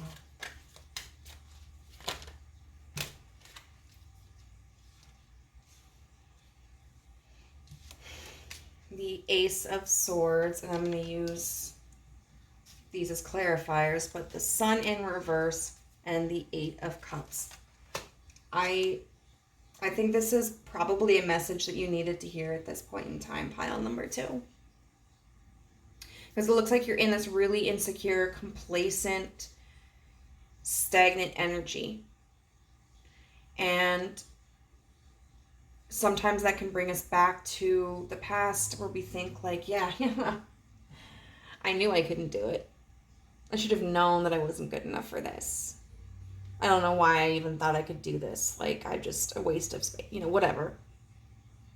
But that's not how your inner child sees you at all. You've got the Six of Wands here. Your inner child sees you as victorious. You have made accomplishments that they could not have fathomed. They are so proud of you. We've got Temperance, which that is about stability, that is about balance and moderation, something that your inner child has struggled with significantly. And they look at you and they see someone who has achieved more of that. You know, who still has that beautiful heart center, who still expresses their emotions, but is also better at using their head, is also better at standing up for themselves. And then the Ace of Swords, clarified by the Sun in reverse and the Eight of Cups. Your inner child views you as somebody who has learned a valuable lesson in walking away from a situation when you see the truth of it and you see that it wasn't what you had expected, that you weren't getting the results that you deserved or that you had intended for. So your inner child absolutely, like, they respect the fact that you don't, when you realize that something, whether it's a job or a relationship or a character trait, is a dead end or is destructive, you choose to walk away from it. You choose to change your settings, and that is something that leaves your inner child in awe because they didn't know how to do that. They didn't know how to give up on things that weren't benefiting them, and they didn't know how to make themselves a priority. And instead of taking action, they would just kind of wait for things to happen.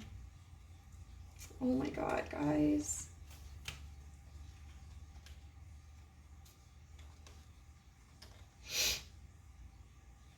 Okay, I'm taking all of these. So, this is the bottom of the deck energy. We have the World. We have the Queen of Cups. We have the Hermit in reverse. And we have the Three of Pentacles. That's so fucking beautiful, guys. So what this says to me is that there is a possibility, a very likely possibility that things, are coming to a close. That there is a certain cycle that is ending. And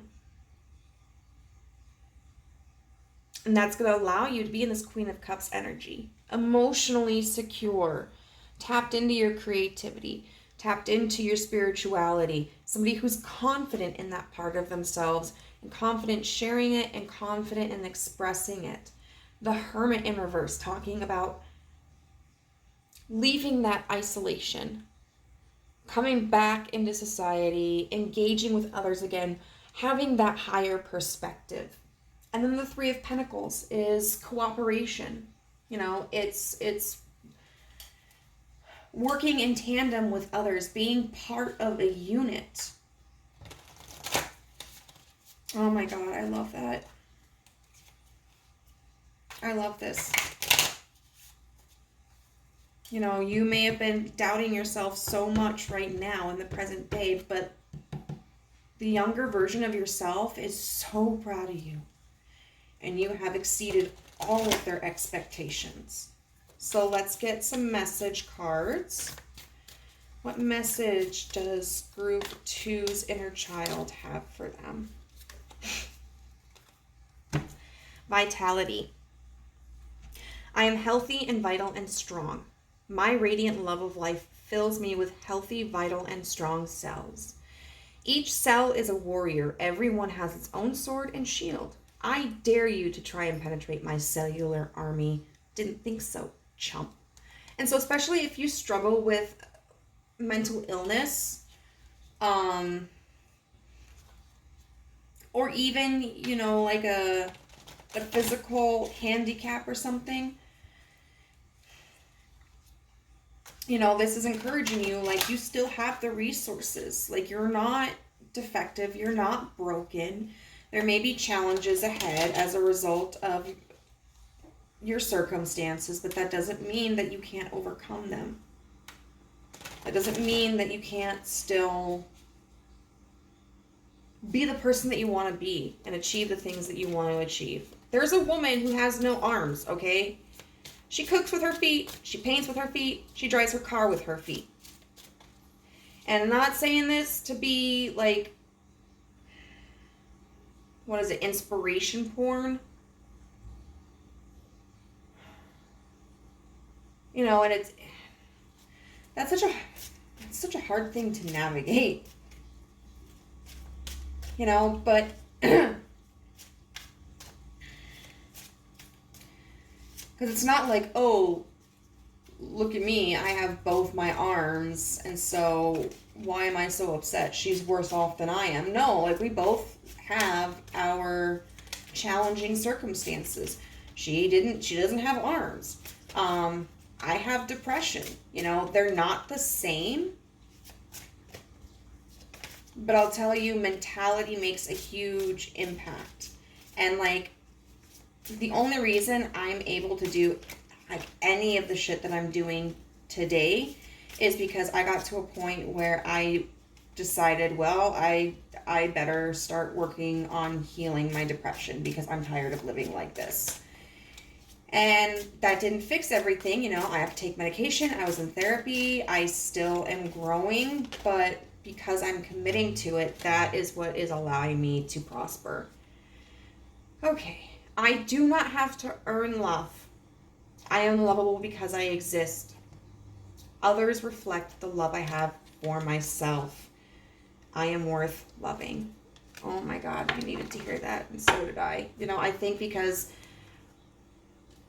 with all of this in the past, you may have felt like you did have to earn love. You know, you may have felt like, you know, you had to bend over backwards for people and be useful to them so that you could be a part of their life and you could have those relationships, you know, or maybe you chased after a lot of romantic partners who were emotionally unavailable because, you know, you felt like you had to earn love, like you weren't lovable in and of yourself. And so with that expectation of like, hey, I can't just find a partner who values me for myself, you know, it became this expectation of like, I have to make someone love me. I have to be good enough for someone. And that's not accurate. And then finally we have first quarter moon in Sagittarius, believe in your good luck. So absolutely, this aspiration card, this believing that you were meant for something great, keep that attitude. 100%. Just continue to put in the effort, okay? And even if things don't feel as if they're going right, understand, you know, everything is cyclical. And just because something doesn't work out in the way that you anticipate it to, or that you want it to, or you envision it to, doesn't mean that there isn't an opportunity for it to work out in another way. So group number 2, I hope that this was useful for you. If you resonated, please let me know how in the comment section down below. If you enjoyed this video, give it a thumbs up. And if you want to join the family of the Gaians, go ahead and subscribe and hit the notification bell so you know whenever I upload a new video.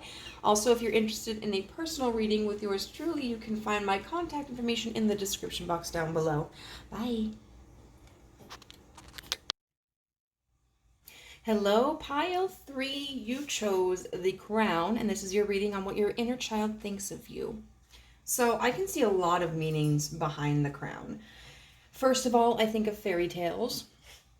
So I think of literature, I think of inspiring tales, language, courage, fantasy. So you may have been, your inner child may have been someone who really liked to experience life to the fullest and had a very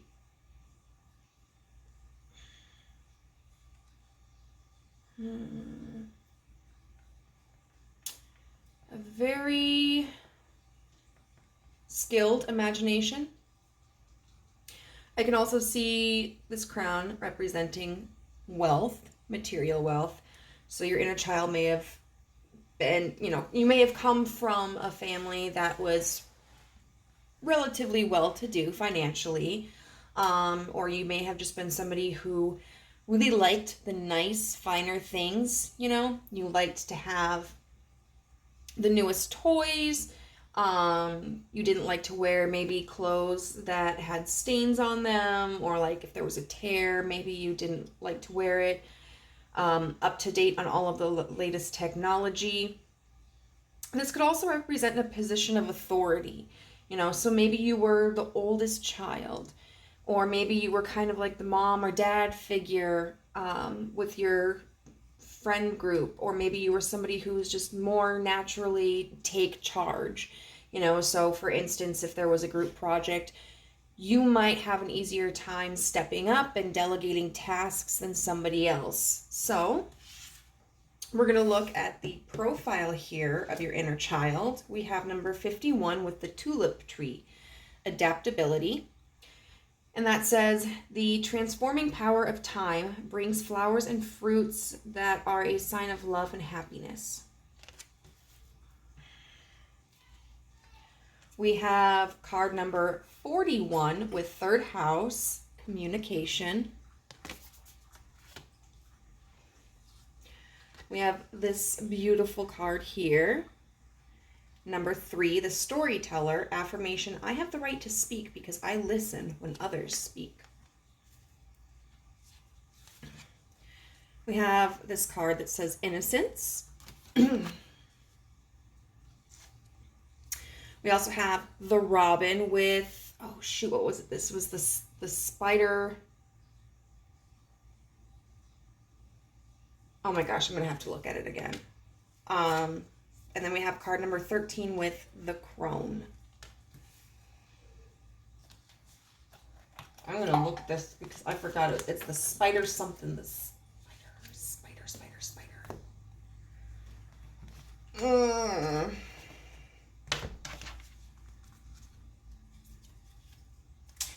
H-I-J-K-L-M-N-O-P-Q-R. Spider lily. Okay, so let's get into it. Where do I want to start? Overall, I feel a pretty good balance of energy with this pile. The other two piles were pretty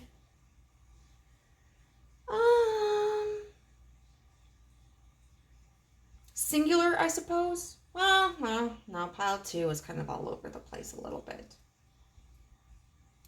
But I do feel that there is a good balance here. So first of all, we could start with the tulip tree with adaptability. So tulips, I know this is a tulip tree, but I think of tulips and I think of like Holland. I think of springtime, color, Easter, festivities, fun. So I think you were a child who was pretty lighthearted and fun and creative. With the adaptability, that seems to, I think, suit you. You probably were somebody who's kind of like, I don't want to say chameleon because it's not like you were really changing a part of yourself. But I feel like you were someone who probably had a lot of different friends. You probably got along with different types of people. So for instance, like in my high school at the time that I was going there, I didn't see a lot of bullying. I'm sure it happened, but it wasn't too cliquey from my perspective. You'd have the jocks hanging out with the goths, hanging out with the theater kids, hanging out with the debate kids. I mean, it really seemed at my high school like for all the other issues that we had, cliques weren't one of them. I feel like you can just genuinely appreciate people for who they are and their differences and their idiosyncrasies. And I think you were someone who just really got along well. And didn't judge people by labels, but was an advocate for getting to know people for who they are. I feel like skills-wise, you were also pretty adaptable. You may have excelled in school, and you may have been someone who wasn't put off easily. You know, if a hardship came up, you found a way to deal with it. And this says, the transforming power of time brings flowers and fruits that are a sign of love and happiness. So overall, it seems like, you know, sometimes as we get older, you know, we go from being a child to an adolescent. The reality of the world, we get exposed to it, and it can kind of sometimes jade our perspective. I don't feel that that was necessarily the case for you. I feel like you were somebody who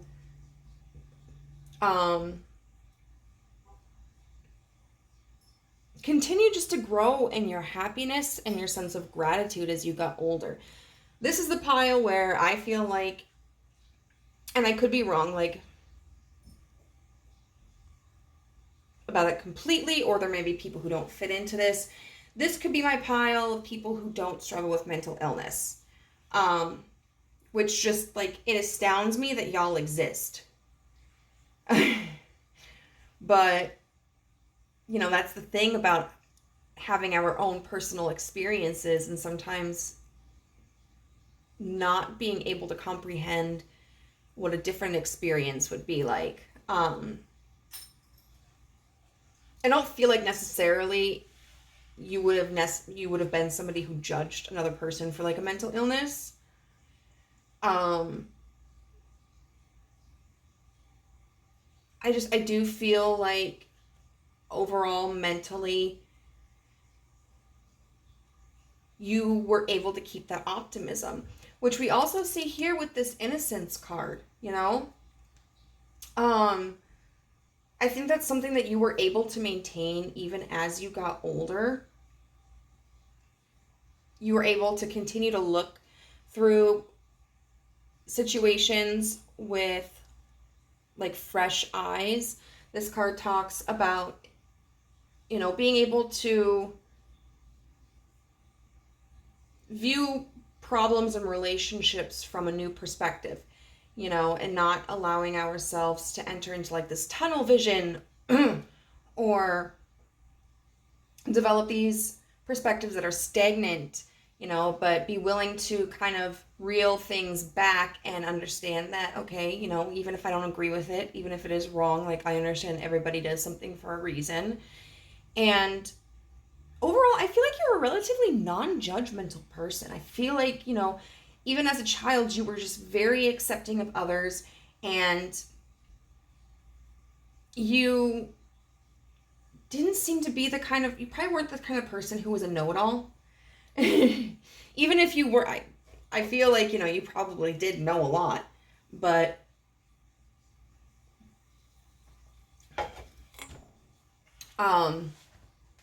you just valued a variety of input. You were willing to try different things. Like if you were in a leadership role and you had a project and you started to establish like, hey, this is how I think we should do it. I feel like if someone else came in and said, you know, I was thinking we could do this instead, you might actually be like, okay, you know, we could give that a try. I feel like you're very flexible. You didn't take things very personally. This kind of gives me like the Fool energy, you know? Always willing to try something new. And then we have the third house with communication. And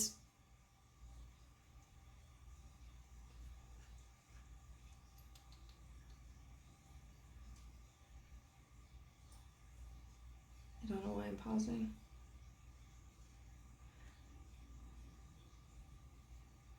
I just get like this very harmonious feeling from you.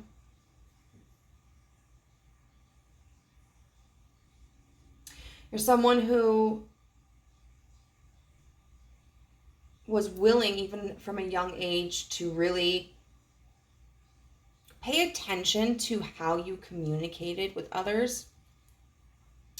And I feel like you developed from a very young age the ability to listen and not just like hear, but you would really listen to what a person had to say and try to make sure that you understood it.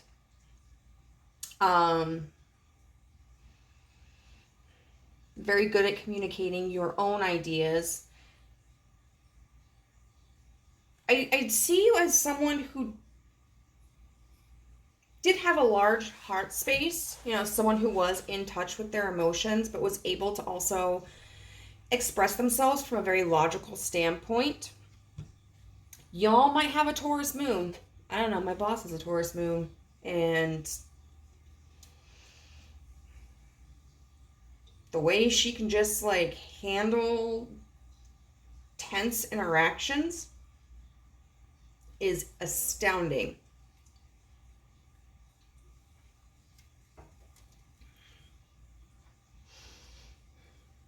I feel like you are someone who tried to, even at a young age, really open up channels of communication.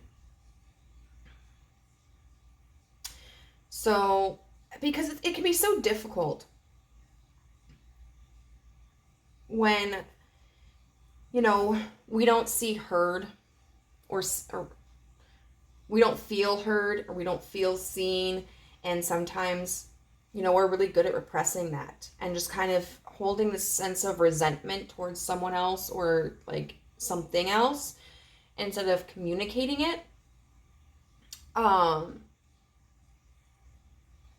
So you may have kind of adopted from early on this mediator personality type where, like, for instance, if you had two friends who were arguing with each other, you might be willing to allow them to handle it. You know, you might not step in at first and take control, but I do feel like if it continued to drag on and it was getting worse, like, you might confront one or both of them. And I don't necessarily think that you would be the one delivering messages. Potentially, I feel like as a last resort, but I think you would be someone who would encourage others to communicate themselves and teach them, like, you know, this is how you can communicate how you're feeling. This is how you can approach this person, and this is why it's important. As I really feel like you were an advocate for people being able to take care of their own dilemmas and take care of their own issues. Which makes me feel like, you know, we've got this crone card, and it's the number 13, which represents death in the tarot. And all three decks have had some sort of reference to death. But it's interesting that we have innocence here with these two children, and then we have the crone. You know, the crone is part of the triple goddess. You know, we've got the mother, the maiden, the mother, and the crone. The crone is the one who has had an abundance of life experiences and earned wisdom from those experiences. She is the person that can be the mentor, the person who has the wisdom. And, you know, sometimes people may not take her seriously. Sometimes people may diminish her worth because she is older, but she knows what she's talking about. And so I do feel like, you know, maybe, as we've already established, you were the oldest child, or maybe you just kind of took on a leadership role, stepped up to be the person who was more in charge, was more of a mentor. I kind of feel like this is, you know, a little bit of an old soul. You may have been someone who was much more mature and much wiser than your peers,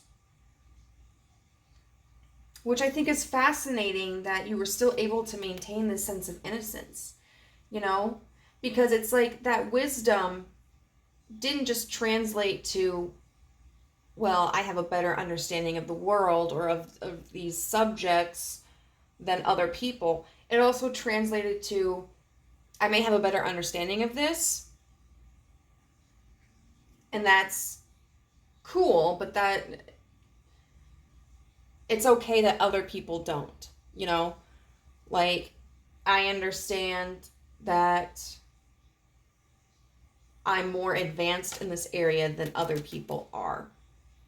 And some of them will catch up and some of them won't.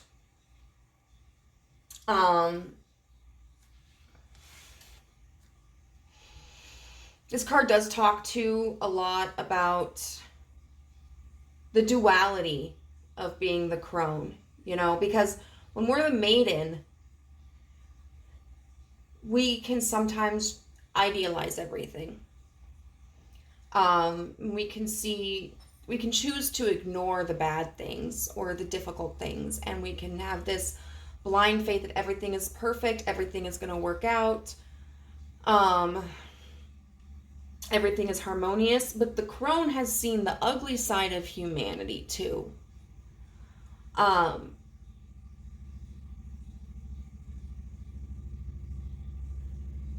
she is the type of person who knows, like, when you have to make a tough decision.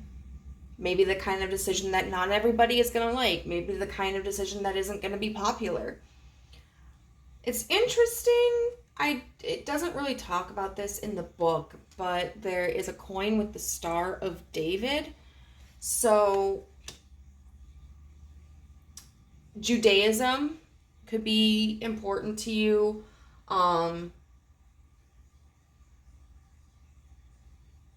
Maybe as like the religion, or maybe you have a Jewish background, like an ethnic Jewish background. The Holocaust could be significant. Or it could just be, a really strong tie to like a community. Or even the energy of enduring a lot of pain and difficulty and coming out the other side of it, because I think of, like, when I think of the Holocaust, there were so many people who suffered, and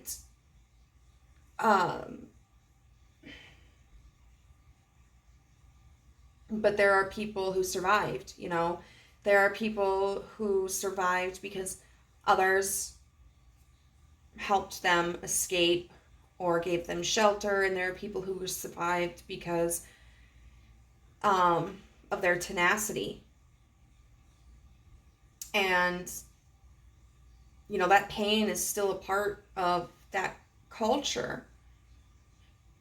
That trauma is still there. Or even, like, with the indigenous people,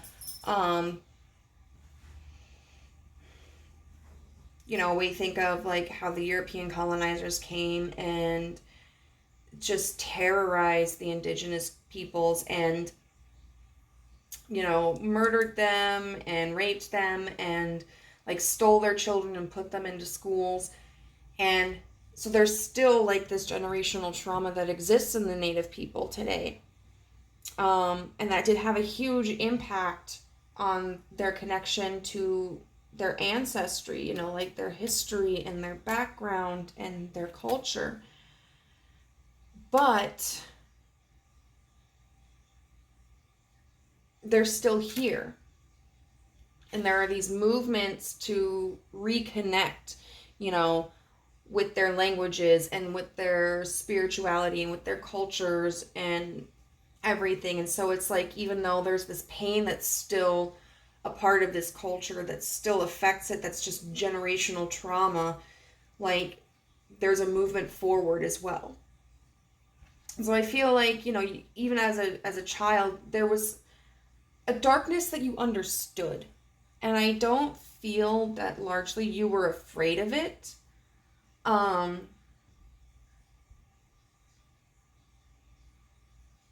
I feel like you were aware, and you knew that sometimes shitty things happened, and that there was always a way through. And then we've got the Robin with the spider lily. Now, both of those apparently signal about death too. So death may have been very prominent in your life if it is a physical, literal death. Like, you may have had to go to a funeral very early on. You may have had a lot of people around you pass away. Maybe you even struggled with something that could have potentially been fatal, like an illness or an injury.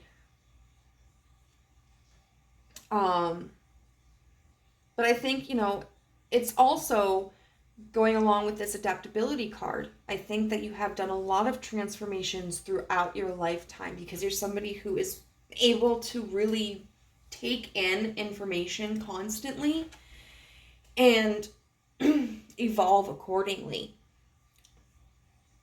And then finally, we have this card, the storyteller, with the affirmation, I have the right to speak because I listen when others speak. So, first of all, you may be somebody who is very creative. You may be somebody who actually does, like, write, or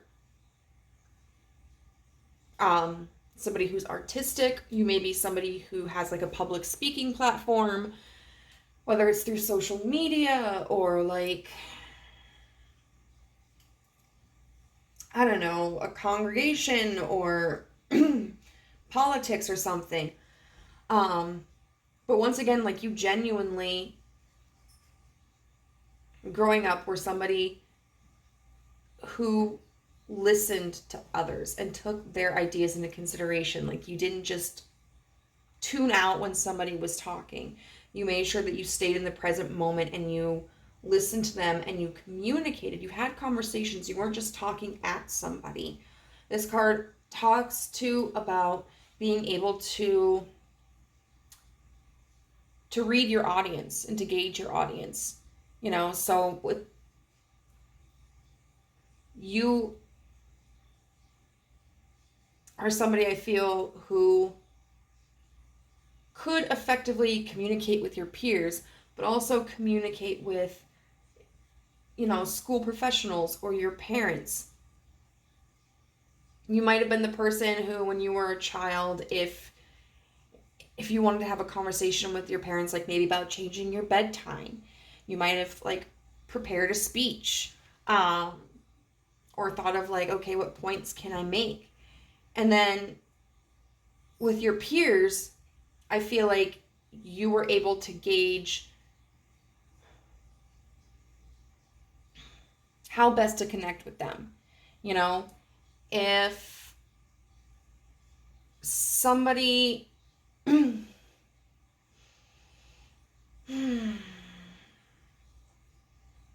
don't know, if somebody is more interested in, like, the science of the cosmos, that's what I feel like you would have connected to them with.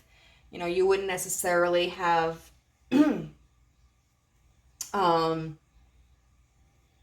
tried talking to them about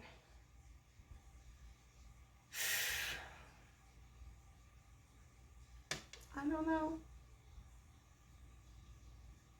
economics. You know, you're able to recognize what people's interests are, and even though I think you're someone who has always been true to yourself, you also have enough insight to understand that, like, a relationship isn't just about you. It also involves the other person, even if the relationship is a temporary conversation. You know, you are someone who was very inclusive. And I think overall you're just really eloquent, someone who is very good at setting the tone and the mood and engaging people and getting others to listen to you. You might have actually been, like, in school politics. You could have been, I don't know, like, class president or something like that. You may have been involved in maybe, like, debate or other extracurricular activities. I do feel like you're someone who probably was driven and somebody who wasn't afraid of the spotlight, wasn't afraid of the limelight. I'm trying to think, like, what signs could that be?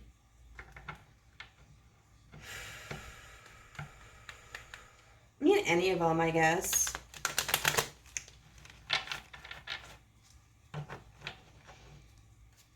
So I'm not picking up the energy of, like, any specific signs.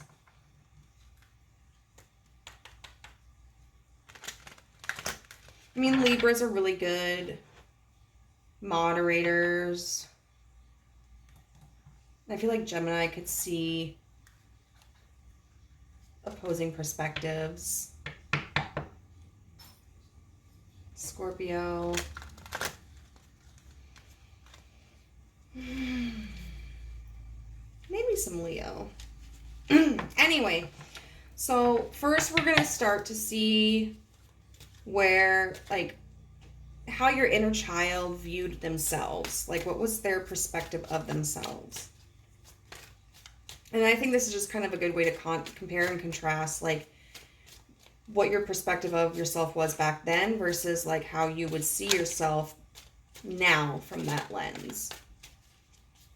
Okay, so what was group 3's inner child's perspective of themselves?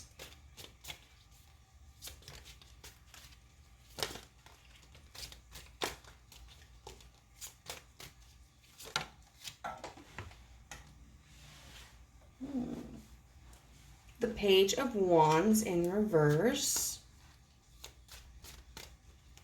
Wow, I didn't expect that, but it makes sense. There's a certain level of humility that comes with that Page of Wands in reverse.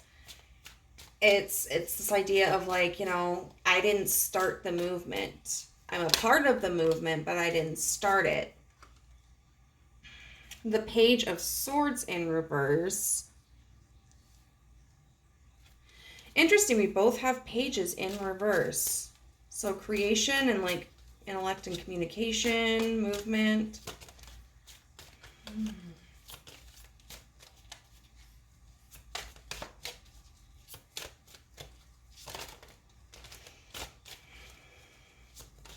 So I feel like you didn't see yourself as kind of an entrepreneur. And then we have the King of Cups. Okay. I don't think you saw yourself as somebody who was particularly influential. You know, you didn't see yourself as somebody who was the voice of anything or who started the process. You know, you saw yourself kind of, I think, as like a cog in the machine. You know, you recognize that we all have our parts to play. We all have strengths, we all have weaknesses, and there cannot be movement without others. Like, one person cannot do everything on their own. And with this King of Cups, you know, it's just very nurturing. I think you saw yourself more so as a motivator and as a nurturer, somebody who supported others in their own personal growth. And you know what, Cancer? Yeah, absolutely. I could definitely see this being Cancerian energy. That practicality, but also that warmth. Absolutely. And so you never saw yourself as better than anybody else. You always just saw yourself as like part of a team, and you, even if you were in positions of like power or notoriety or anything, such as like class president, I don't feel that you ever thought you stood out more than other people. I feel like, honestly, you kind of underestimated your influence, and you underestimated your visibility, because your focus really was on nurturing others, but not like at the expense of yourself. I don't feel it was in a way of like where someone is neglecting themselves to take care of others. That's not the type of energy I get from this at all. It's more so understanding, like, nurturing others, because you know that, hey, we're a social species. We all need to work together. One person can't do everything. So it was like nurturing for the betterment of the whole, you know. So where did your past version of yourself, your inner child, see the path of your life going? The Four of Swords in reverse. Okay. Yeah, it definitely seems like you're somebody who really wouldn't have been content to rest. You know, you wanted new experiences. You wanted to live life to the fullest. And I think that's what you saw yourself doing in the future.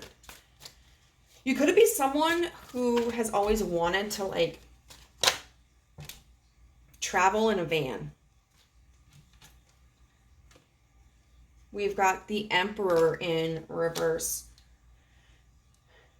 So that is so interesting because we have this crown here. And so it's like you've always kind of stepped into positions of power, into leadership roles, but you've never seen yourself as a leader, you know?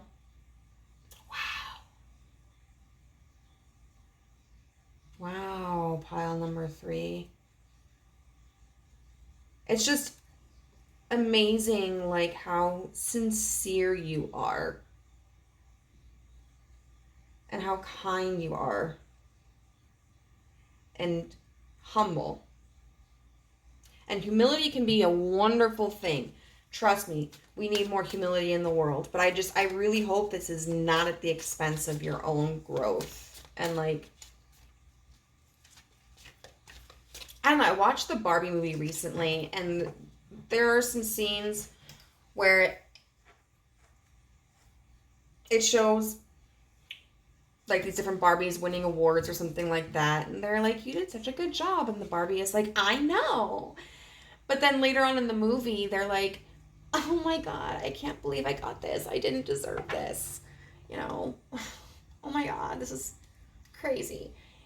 It's okay to admit, you know, where you have your strengths. It's okay to acknowledge, like, when you deserve something. So I hope that you're honoring that in yourself. I'm not seeing any indication that you aren't, but one more. How did group 3's inner child see their life going? Like, what direction did they see it going in?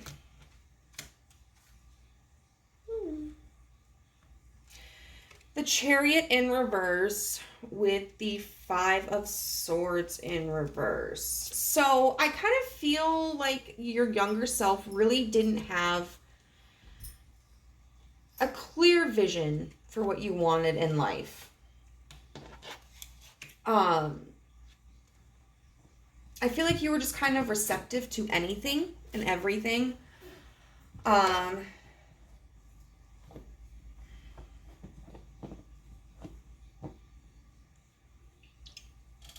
You may have had ideas about what you wanted, but we're also just kind of like, maybe I'll do that. Maybe I won't. Or if that doesn't work out, you know, I have another plan in here. So that's just really interesting too. Because it's very obvious that you're like an ambitious and driven person, but it doesn't seem like there's any particulars, at least this time, you know, that there was any particular goal that you had in mind. So we'll see where you're at now.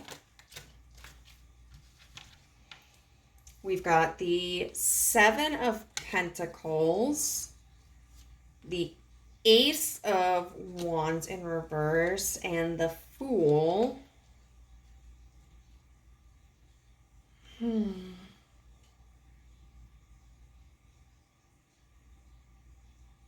How do I want to take these? I don't know. They all came out together, so we're just going to put them underneath the 7 of Pentacles.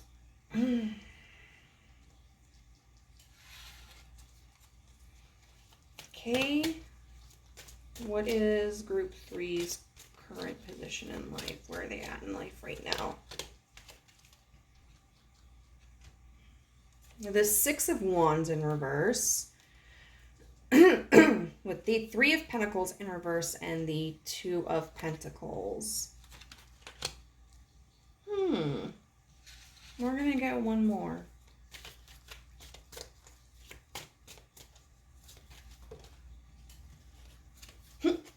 Death.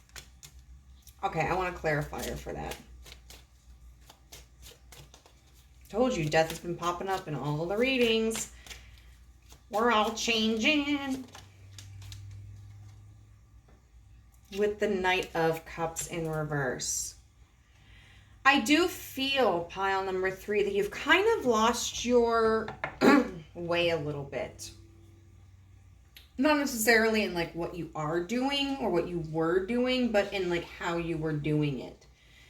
Because this looks like, you know, it's operating from a position of teamwork and unity and a wholeness. But then we've got all these cards down here that kind of indicate to me that you're stuck. And you might be maybe excluding others or isolating yourself or experiencing hyper independence, because we have the 7 of coins here, which that can talk about putting an effort,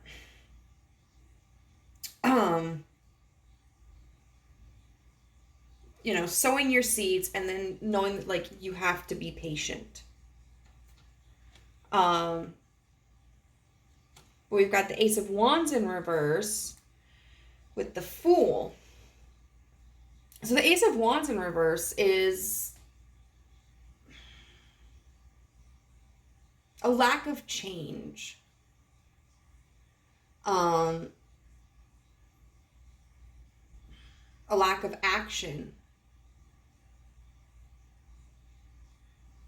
But then we've got the Fool, which is about a new start. So you might be in a position where you have worked towards something and now you're just kind of, maybe you're taking a step back. This might be a situation where it's like, I've done what I can do and now I have to see if anything will come of it. But then we've got the 6 of Wands in reverse with the 3 of Pentacles in reverse and the 2 of Pentacles. And the 6 of Wands in reverse can talk about feeling defeated, you know, a lack of a victory. And there's so much bird imagery here. You know, we got birds, birds, birds.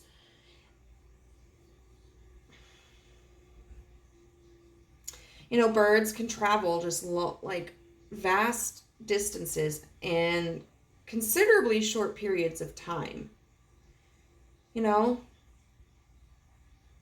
they can be signs of spring. They can also be signs of winter coming, you know, when they're migrating away, if you live in the northern hemisphere in a location where, you know, the seasons change drastically.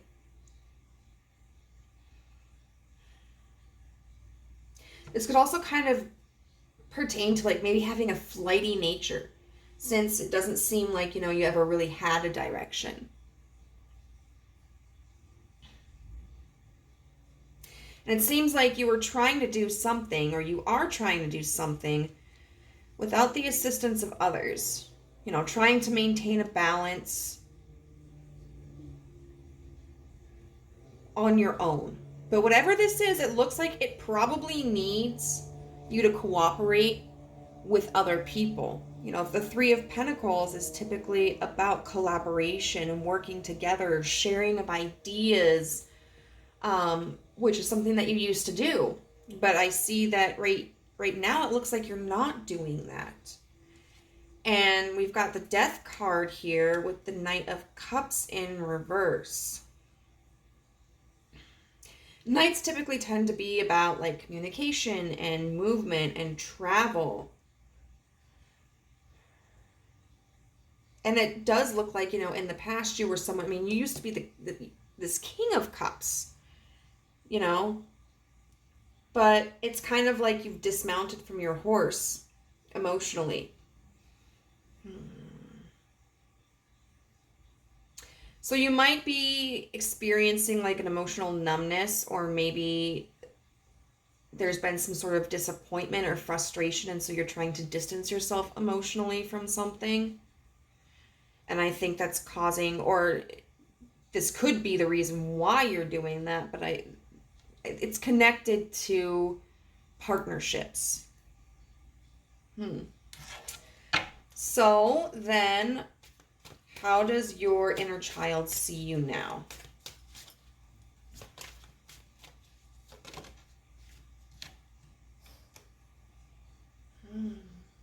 The Seven of Swords in reverse.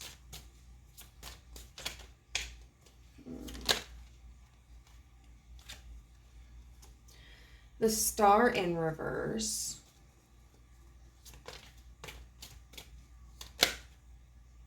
The Three of Swords upright. There is a sadness here, pile number 3. A lack of hope. Your inner child sees that you're hurting over something.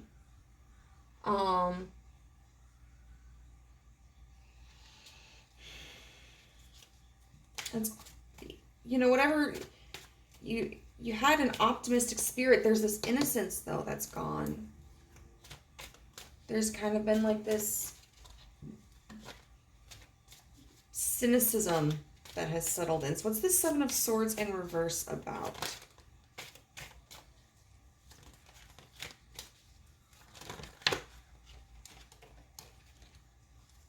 What's this Seven of Swords in reverse about?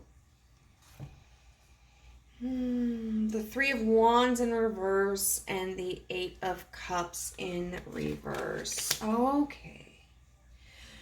So the Seven of Swords in reverse can talk about coming clean about something, but it can also indicate hesitancy. Upright, it's a card that talks about taking action, doing what suits us, moving in the direction that we want. But in reverse, it can talk about trepidation. It can talk about being reluctant to move forward, to follow our gut, to do something that would be in our best interest. And I feel that's the correct interpretation here with the Three of Wands in reverse and the Eight of Cups in reverse. There's something that's stagnant here and you have not left it behind. You are staying in a situation or around people or in a mentality that is like suffocating and it's not progressing. It's not going anywhere, and yet you're refusing to let it go. And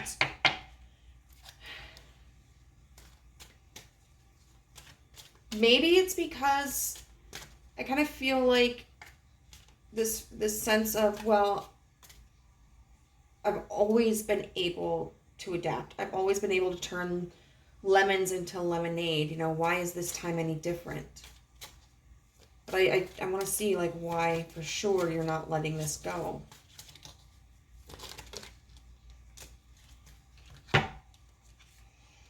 We have the Magician in reverse, the Nine of Pentacles in reverse, and the King of Wands.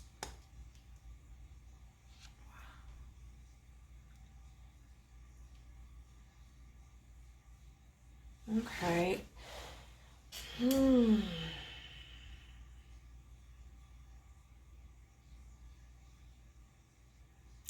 I feel like you're just really uncomfortable with not having the answers. I feel like you're really uncomfortable not being the person who can fix it. I mean, because you never saw yourself as better than anybody else, but you did see kind of like your strengths. You saw how you were able to communicate with others and express ideas and assist in solving problems, coming up with solutions, and having a bigger impact than I feel what you're capable of doing now. And I feel like maybe there's this insecurity because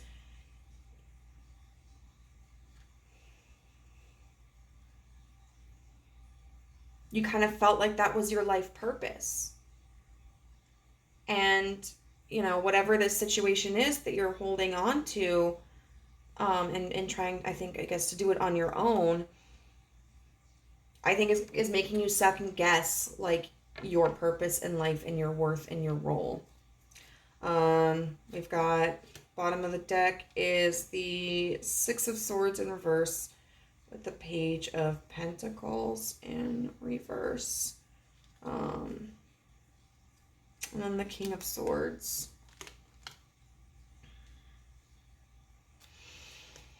And I think this is a really interesting juxtaposition. So, I mean, the King of Swords and the King of Wands are both very action-oriented. And they're both very quick to take action. But I feel like you're so used to being able to do these things naturally.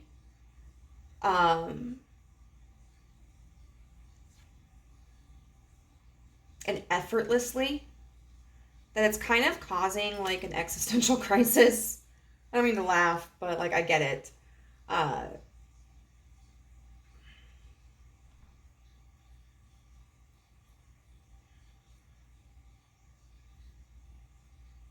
I think this is really going to require you to kind of step back from that automated action and really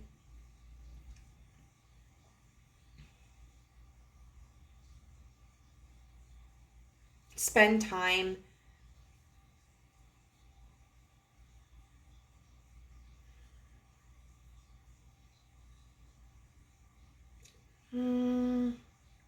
not like breaking down or observing, I guess like assessing the situation. You know, we've got the Page of Pentacles in reverse, which can talk about not investing in something, or like making a faulty investment. And then the Six of Swords in reverse talking about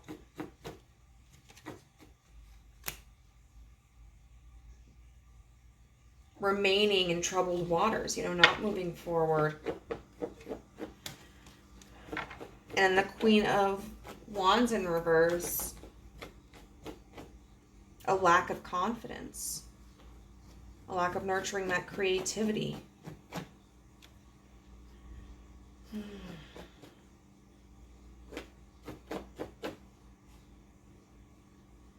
Very interesting.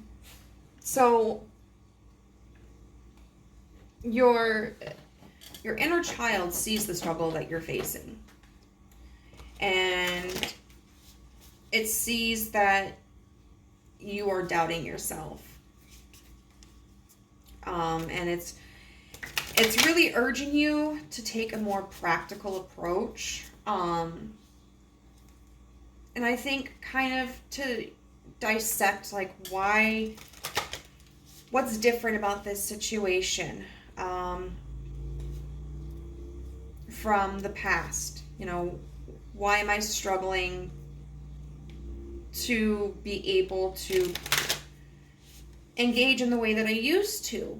And, you know, do I have to alter my approach? Do I have to kind of redefine myself? Do I need to bow out and maybe find, you know, admit defeat in this and put my energy somewhere else? You know, I think for as humble as you are, there has been a sense of pride that's been wounded, and that due to this wounding of this pride, I feel you've probably just kind of tried to apply yourself even more intensely in the way that you used to, thinking like, well, this has just got to work, you know, because I've always been able to do it like this. You may need to take a step back and reevaluate. Okay, so what's a message from pile 3's inner child? Sanctuary. Good for you. It seems you've earned some time away from the chaos of life. It could be as small as a bubble bath or as big as a trip. Or maybe it's a small trip to a big bubble bath. Or a normal-sized trip to a tiny bubble bath. Or maybe you tripped and fell in someone's bath. Whatever it is, it's waiting for you with open arms. Just pick your favorite sanctuary and unplug for a bit. Especially if a bath is involved. take some time to nurture yourself. You may have been neglecting your own needs, and it can be really beneficial to walk away from a situation and decompress so that you can go back with like this innocence again, you know? Try to remove yourself from the situation, give yourself a breath and a break, and then go back in looking at it with fresh eyes, with a sense of innocence, and you may be able to see something that you have been blind to because of applying yourself too intensely. Or hell, you might take that break and come to a realization without even having to reapproach it. Like, oh my God, this feels so good. I didn't realize how much I was pushing myself, you know, or something like that. Okay.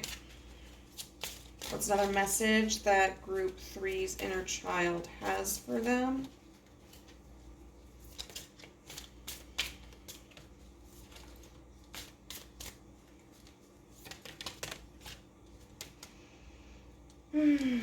I can release the past and forgive everyone. I free myself and everyone in my life from old past hurts. They are free and I am free to move into new glorious experiences. Perhaps something happened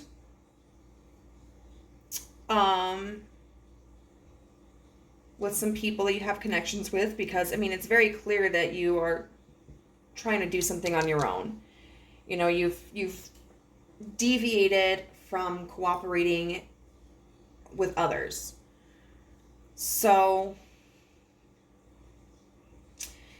even if this is a connection that's just, you know, expired and it's not one that you are interested in reviving, you know, it might be time to just kind of wipe the slate clean. You know, understand once again with this innocence that everybody does things for a reason, and it might not be a good reason, you know, but it can be important and helpful to understand why someone does it, and maybe that will help you so that you can really get back into, you might have been scorned by somebody. Like, I feel like this could be about business or something, but you might have been backstabbed or taken for granted, and so now you might have just put up these walls where it's like, I'm not working with anybody ever again. Like, I'm doing this solo. But I think it's really important for you to get back into that spirit of teamwork and working with others. And so it's very important for you to kind of confront this wound that you faced, that you're experiencing. Because there are new connections, or even maybe current connections, that have been kind of injured by people from the past, you know, that could be beneficial for you. You're not meant to do this alone, whatever this is. So full moon in Capricorn, take a reality check. And that's a little harsh, but you know what? Capricorns are no bullshit kind of people. And sometimes that's what we need. So this, I think, requires you to revisit whatever this hurt was and, you know, look at it for how it's affecting you in present day, and realizing, like, this is disproportionate to, like, what happened. You know, I am reacting out of a place of pain and frustration and resentment and anger, and that's not serving me. And then we also have new moon in Libra, know you are loved. And yeah, so, I mean, first of all, you don't have to be useful to be valuable. You may have always thought that, like, your value was, you know, contingent upon how useful you were to someone else. That's not factual. Also, if there was a relationship, a connection that soured, and that's the reason why, like, you're kind of pushing people away, understand that not everybody is going to treat you like that. You know, how many people in your life have thanked you, have told you how intelligent you are, how capable you are, how amazing you are, that they appreciate you, that they learned something from you, that you're a good friend, you're a good sister, you're a good father. I think it's really important to reflect back on all of the positive experiences to demonstrate that, like, you may have had some negative ones as well, but the positive ones have been overwhelming. So, group number 3, I hope that this reading was useful for you. If it resonated, please let me know how in the comment section down below. If you liked this video, give it a thumbs up. And if you're interested in joining our family and haven't done so, go ahead and hit the subscribe button and the notification bell so you find out whenever I upload a new video. Also, if you're interested in a personal reading from me, you can find my contact information in the description box down below. Have a good day. Bye.